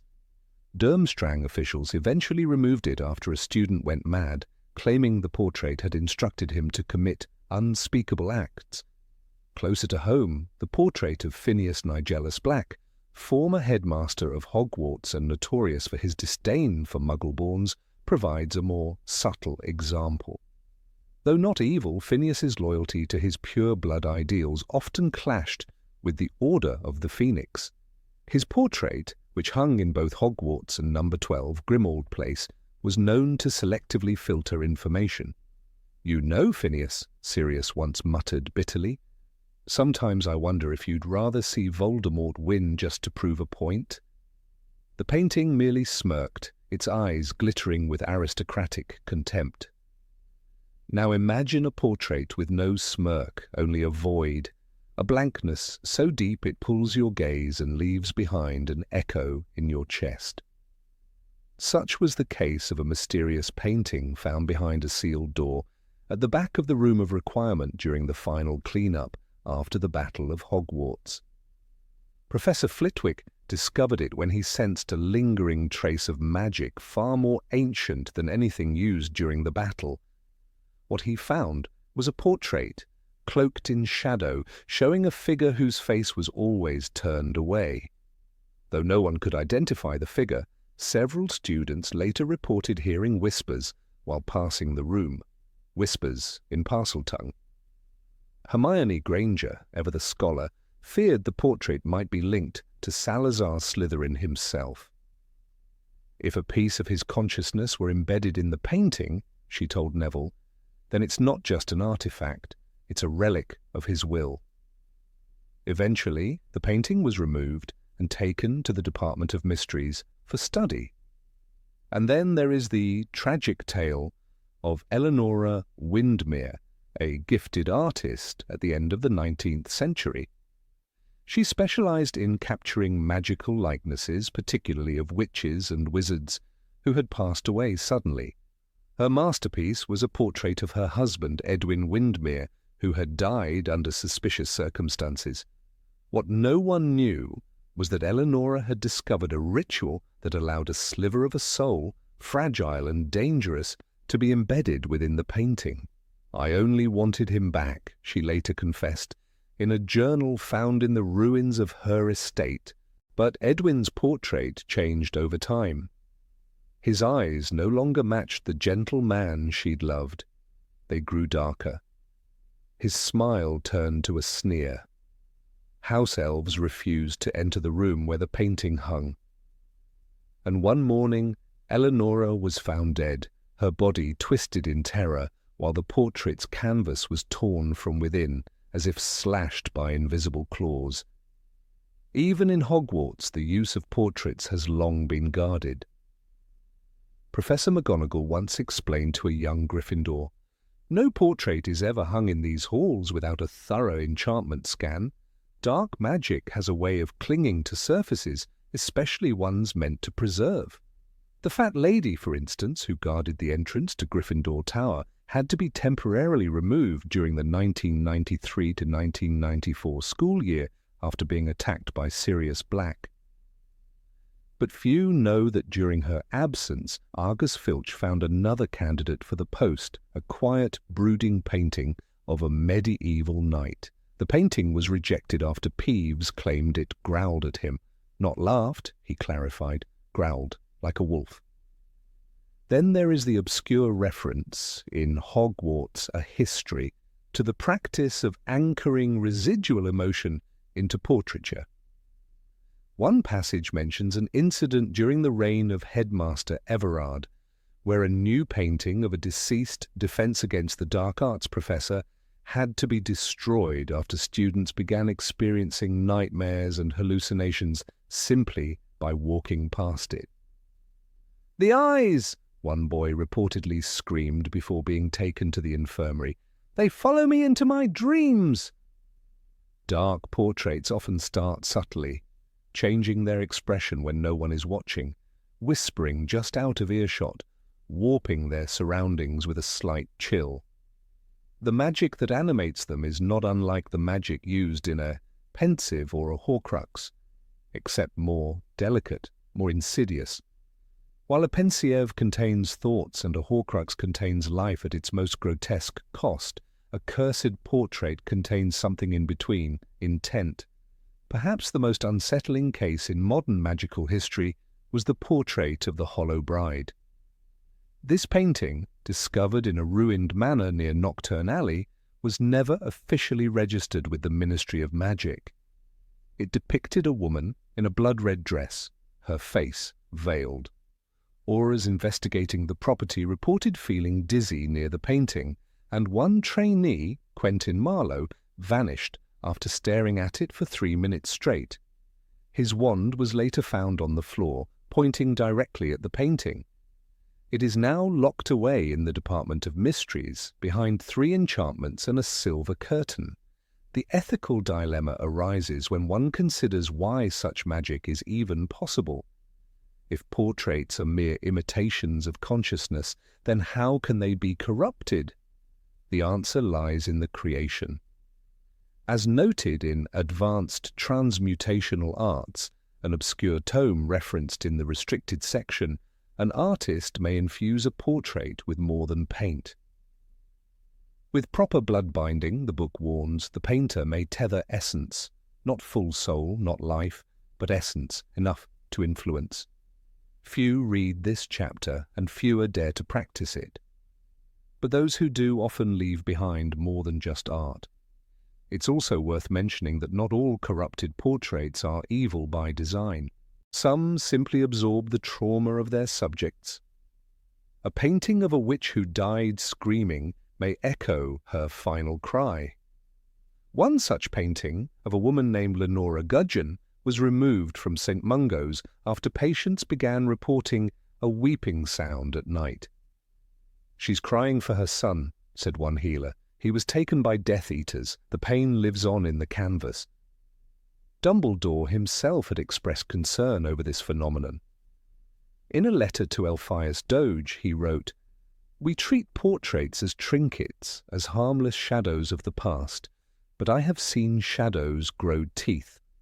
He went on to propose stricter monitoring, of enchanted artworks, especially in public spaces. The Ministry, however, deemed the threat negligible, calling Dumbledore's proposal excessively paranoid. Years later, when the portrait of a minor Ministry official exploded during a gala in 1998, sending shards of cursed canvas into the air, the proposal was quietly revisited. The boundaries between sentient art and dark magic blur most dangerously in the hands of those who seek control. Voldemort himself never used portraits in his rise to power, but several of his followers did. One Death Eater, Cassius Flint, was rumoured to have kept a portrait of his late father that advised him on tactics, even reprimanding him for cowardice. When Aurors raided Flint's hideout, they found the portrait laughing, covered in blood. The room of requirement, known for revealing what a witch or wizard needs most, may itself produce sentient images when asked for guidance. A former student claimed to have asked the room to show her the face of her true enemy, and was given a portrait of herself. The painting blinked, then it smiled. What separates a cursed portrait from a haunted one is intention. Haunted paintings merely echo, cursed ones act. The idea that a piece of consciousness can reach through canvas and touch the viewer is terrifying, and yet it explains much. Why did certain portraits at Hogwarts avoid conversation with certain students? Why did others, like the portrait of Dilys Derwent, choose to appear only when certain conditions were met? It's a quiet terror, one that doesn't knock loudly but waits on a wall, silent and watching. Hogwarts may be safe, its portraits screened and enchanted, but countless old wizarding homes still hold family galleries that have not been checked in centuries. Some witches and wizards, particularly of the old blood, prefer it that way. They whisper secrets to paintings of long-dead ancestors, hoping for wisdom. Sometimes they receive answers. A final example lies in the tragic story of young Ellis Burke, a student at Ilvermorny who went missing in 1903. He was last seen speaking to a portrait in the library, a painting of a robed man whose name plaque had long faded. Witnesses say Ellis touched the frame and smiled. Then he vanished. The portrait was gone by morning. All that remained was a torn strip of canvas and a faint whisper. He came home. In the end, the magical world remains filled with mysteries, and portraits are among the most deceptive. They smile, they speak, they seem so human. But what lies behind the paint is often more than memory. It may be magic, or it may be malice. Number 26. Dark books can influence the reader. In the quiet of the library beyond Madame Pince's ever-watchful gaze, there lies a silence too deep to be ordinary. It is not the hush of respect for knowledge, but the breathless pause of something waiting. There are books in the wizarding world that do not rest idly on shelves. They are not meant to be read, they are meant to read you. Consider the Half-Blood Prince's textbook, innocuously titled Advanced Potion Making by Libatius Barrage. A simple, battered book, its spine cracked, its pages scribbled over in spidery ink. Yet Harry Potter, in his 6th year, found himself drawn into a conversation not with a book, but with a ghost written into the margins. The spells were brilliant, yes, deadly effective, but more than that, they were tempting, as if each annotation whispered, "Go on, try it, see what happens." And he did. "Sectum sempra," Harry said aloud in the boys' bathroom, wand pointed at Draco Malfoy, and it obeyed. Blood exploded from wounds that hadn't existed a moment before. "For enemies," the prince had scrawled beside the spell. Nothing more, nothing less. That one word, enemies, justified murder in the right context. The book didn't explain, it didn't need to, it seduced. But that textbook was only a whisper of what lies deeper in the world of cursed literature. Imagine, if you will, an entire library, not the organized safety of Hogwarts' restricted section, but a living, breathing labyrinth beneath the floorboards of Durmstrang Institute. Some say its doors were sealed centuries ago, not because of what lay within, but because of who the books were waiting for. These books do not have titles on their spines. They do not glow with enchantments that can be reversed. They have hearts, inky and black, and they beat in time with those who read them. Some were written in the blood of magical creatures, others with ink distilled from the shadows cast by dementors at dusk. Their pages shift when no one's looking. Their words rearrange themselves to tempt the soul of the reader. The famed historian Batilda Bagshot once wrote, "Dark magic does not shout, it whispers until you can no longer remember what your own voice sounds like." A sentiment truer than most realize, for within these pages a reader doesn't just find knowledge, they lose themselves. One such volume, Maleficium Infernalis, was said to be bound in the skin of a basilisk and sealed by 13 goblin curses. It vanished from public record during the final years of Grindelwald's rise. Rumors persist that he used it to craft spells capable of silencing dissenters not through force, but through corruption of the will. He convinced others to serve him, Dumbledore once said, not with fear, but with something far more dangerous: devotion. It was Maleficium Infernalis that reportedly contained the incantation known as Animus Imbuere, a charm that didn't simply enchant objects, it enchanted loyalty. Those who read it began to believe in their master's cause, even if they'd never met him. Reading the words aloud planted seeds of purpose that bloomed into obsession. Then there's Le Grimoire de l'Ombre, a French volume last seen in the possession of a cursed noble family. The Delacour deny the story, but older members of the magical community still whisper of a young witch who opened the book during a lunar eclipse and was never the same. She began to speak in tongues, one surviving servant wrote, and could no longer recognize her reflection. The book allegedly rearranged her mind. Her memories, thoughts, and even dreams began to reflect only what the book allowed. She would smile when it hurt her. She would weep when the book was silent. Madness, yes, but authored. The danger of dark books is not in what they teach, it is in what they become. Imagine a spell that knows it's being read, that waits patiently, resisting, until just the right moment, when your guard is down and your curiosity is too strong. Imagine a story that rewrites you as you turn each page. This is not poetic fantasy. Tom Riddle, Voldemort himself, understood this better than most. His diary, though seemingly blank, consumed the very essence of Ginny Weasley during her first year. I was able to pour a little of my soul back into her, the memory of Tom Riddle boasted. But that wasn't the worst part. The diary was not just a tool, it wanted her. It needed a reader to survive. There is no clearer example of a book with intent. And isn't that the horror? That somewhere in the darkest corners of magical scholarship there are books looking for readers, not to inform but to infest. They are cursed not by hexes, but by hunger. The Department of Mysteries once conducted a secret study on a tome retrieved from the ruins of a forgotten monastery in the Carpathian Mountains. The Scripta Obscura, it was called, each unspeakable word written in invisible ink, only readable under moonlight. According to a surviving Unspeakables journal, the book tells a different story to each reader, as if it knows what will wound you best. It showed me my father's face. It lied about what he did, and yet I believed it. I still do. That book is no longer in the ministry's possession. Even Hogwarts is not free from their influence.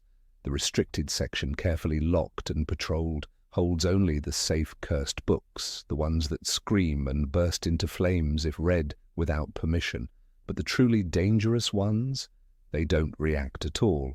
They wait, quiet, cold. One such book is said to have been written by a Death Eater named Ignotus Travers, not to be confused with his ancestor of the same name, one of the three brothers.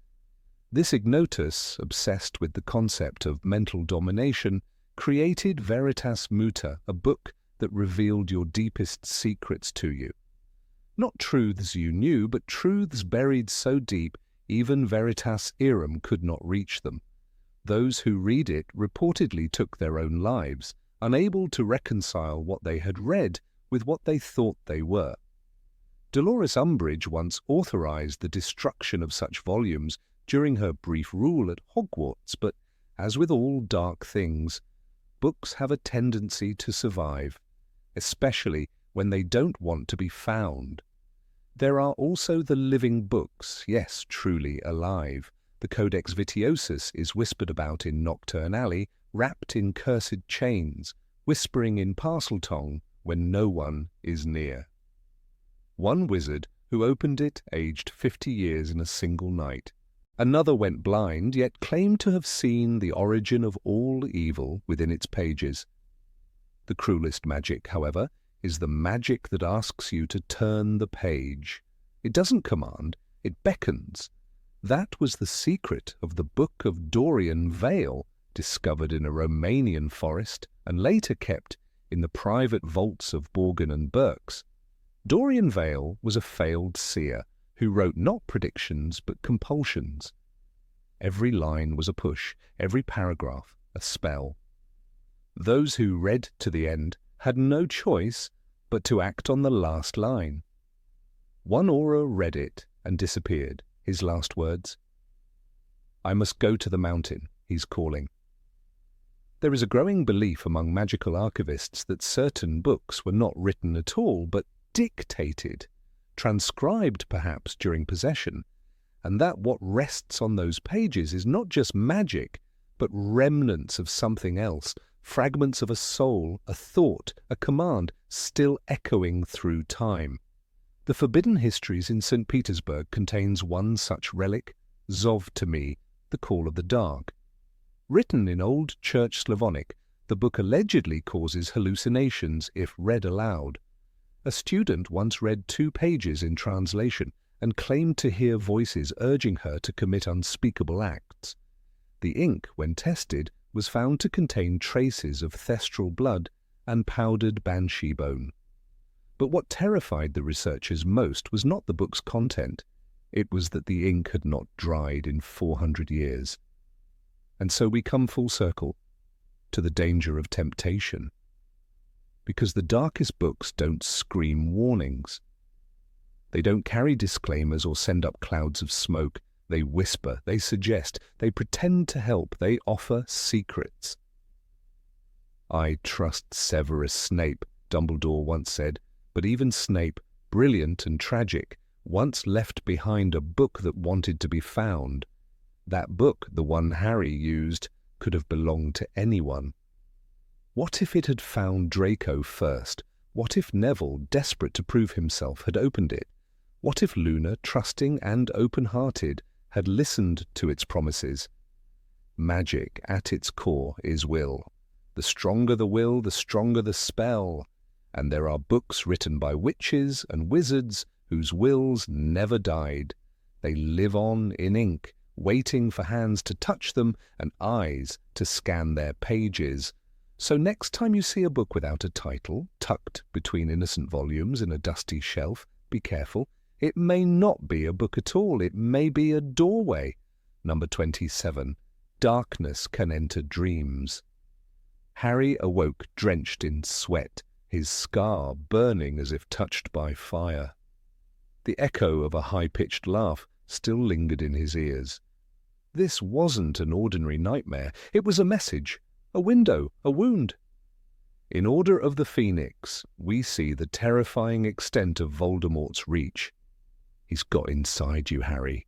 You're the one who's got to stop it," Dumbledore had warned him.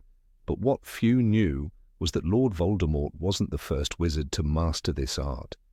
Long before him, others had already explored the twisted pathways of the unconscious, crafting spells known as Noctem Incantamenta, or night charms, ancient and forbidden tools of the dark arts that turned dreams into weapons.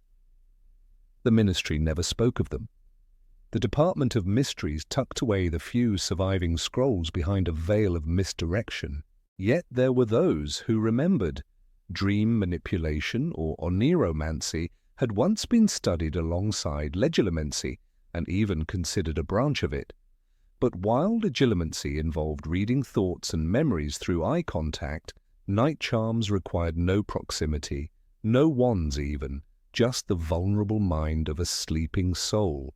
It is in sleep, after all, when we are most defenseless. Voldemort's connection to Harry was born not from traditional night charms, but from the accidental bond formed when he marked Harry with part of his soul. This Horcrux made Harry a living mirror, and Voldemort found that when emotions ran high, rage, fear, euphoria, he could slip into the boy's dreams like poison in a goblet. As Harry once said, "It was like I was inside him. I could see what he saw." But the fact that this was possible at all revealed a larger, darker truth. There are forces in the wizarding world capable of violating the sanctity of sleep. An early example of such dark enchantments appears in the tales of Morven the Pale, a Scottish sorceress from the 11th century. Feared for her ability to cast sleeping spells that lasted for months, she was known to trap her enemies in lucid nightmares. In a particularly gruesome account preserved in the Black Family Library, Morven hexed a rival to relive the drowning of his wife each night for 40 days. When he finally woke, he was no longer sane.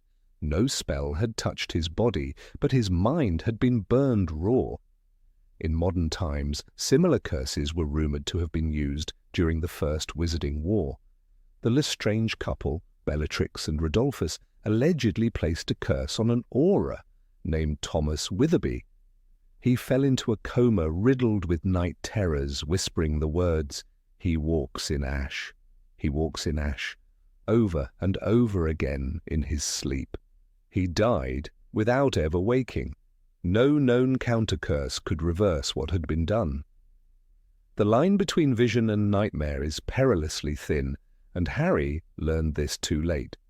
When he dreamt of the corridor in the Department of Mysteries, he believed it was merely a recurring image. In truth, it was Voldemort's lure. "He's leading you there on purpose," Snape warned during one occlumency lesson. "He's using you." These weren't just dreams, they were planted thoughts, psychic bait designed to draw Harry into a trap. Occlumency, the art of shielding one's mind, became Harry's only defense. But he was not trained early enough, nor consistently. His resentment towards Snape undermined his learning, and his emotional vulnerability made him an open door. The nightmare that led to Sirius's death was the final proof. Voldemort had manipulated not just a dream, but Harry's behavior. "It was all a trick," Harry confessed bitterly. "He knew exactly how to get me there." Yet Voldemort's mastery was still crude compared to other historical figures. Ecrizdis, the mad warlock who built the original fortress that would become Azkaban, was said to feed on the dreams of prisoners, twisting them until they begged for death. His writings, discovered in fragments centuries later, spoke of harvesting despair and brewing nightmares like wine. Though most dismissed them as the ravings of a lunatic, his records were among the first to describe dream enchantments that grew stronger the longer the victim remained asleep. There's another story, buried deep in the archives of St. Mungo's, of a girl named Iris Dalloway. She arrived catatonic, her eyes moving rapidly behind closed lids. Healers discovered that she had been the subject of a curse from a former friend. Dorian Prewett, a troubled young man expelled from Durmstrang for unwholesome experimentation. According to his trial transcript, he admitted to crafting a dream loop, a recursive spell that trapped Iris in a false wedding day, which would always end in betrayal. "I only wanted her to see the truth," he reportedly told the court. She never recovered. Dream invasion is more than a mental violation. It is a reshaping of identity. Victims of night charms report memory loss, paranoia, hallucinations, and in some cases suicidal thoughts. Magical sleepwalking, rare but documented, has led to physical injuries. In 1974, a wizard named Caleb Durnhill threw himself off the astronomy tower during a dream state in which he believed he could fly. He had been under observation for 3 weeks due to chronic sleep-induced delusions. In contrast to the aggressive tactics of the dark arts, there are ancient protective enchantments known as somnifortis spells. Passed down by the Egyptian priest scribes, these incantations were designed to fortify the mind during dreams. Amulets bearing the Eye of Horus were often enchanted with such spells. It's said that Godric Gryffindor himself wore a silver ring of dream protection, which allowed him to sleep even in enemy territory during the Goblin rebellions. In Harry's time, such protections had fallen out of practice. Few understood the dangers. Dumbledore, ever the scholar of obscure magic, was one of the few who took the threat seriously. He tried to protect Harry by keeping him at arm's length, an action that backfired horribly. "I cared about you too much," he admitted. "I thought by distancing myself I could shield you." Even so, the headmaster knew Voldemort's talents didn't spring from nowhere. Tom Riddle had always shown signs of dream sensitivity. When he was just 11, he told Dumbledore he could make people see things in their sleep. This wasn't a bluff. Riddle had already begun exploring old grimoires hidden in the restricted section, many of them written in dead tongues containing rituals forgotten for a reason. Some believe that the connection between dream magic and the Dark Lord went even deeper. Professor Sinistra once claimed that during the height of Voldemort's power, the stars themselves became more difficult to read, as though someone were pulling at the threads of fate. Several seers, including the infamous Cassandra Trelawney, great-grandmother of Sybil, spoke of the sleeper who bends dreams to command. Their records are now kept sealed in the Hall of Prophecy. Night charms are not always used for evil. The unspeakables of the Department of Mysteries have long experimented with controlled dreamscapes for healing trauma, correcting memory faults, and even simulating possible futures. But every experiment carries a risk because the dream realm, once entered, remembers its visitors. Some witches and wizards claim that dreams are not simply hallucinations, but true parallel dimensions shaped by emotion and magic. If that's true, what damage can be done by a will as dark and forceful as Voldemort's? Luna Lovegood once said, "Dreams are windows, not doors, but the wrong person can break through." Many dismissed her words as whimsical, but those who have faced the dark arts know better. The line between dream and reality blurs when dark magic walks freely through the corridors of the mind. Once violated, the inner world becomes fractured, leaving cracks for darker forces to return again and again.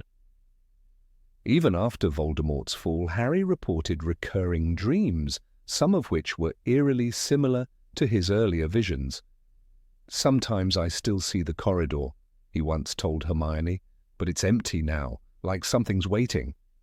Whether this was trauma, a lingering psychic echo, or something worse, no one could say. But the legacy of dream manipulation lingers, a silent ghost haunting the minds of those who've been touched by darkness. The wizarding world remains divided on how to address this threat. Some advocate for teaching occlumency in earlier school years, making it as essential as defense against the dark arts. Others argue that introducing such practices too young may open children to deeper psychic vulnerability. Still, the fact remains, in a world where nightmares can be shaped by wandless whispers, no one is truly safe when they sleep. In the end, Harry's salvation came not from shielding his mind alone, but from understanding the source of the intrusion. Love, connection, truth, these became his anchors. As Dumbledore once told him, "It is our choices that show what we truly are." Even in dreams that truth holds power, because if darkness can walk into dreams, then so can light.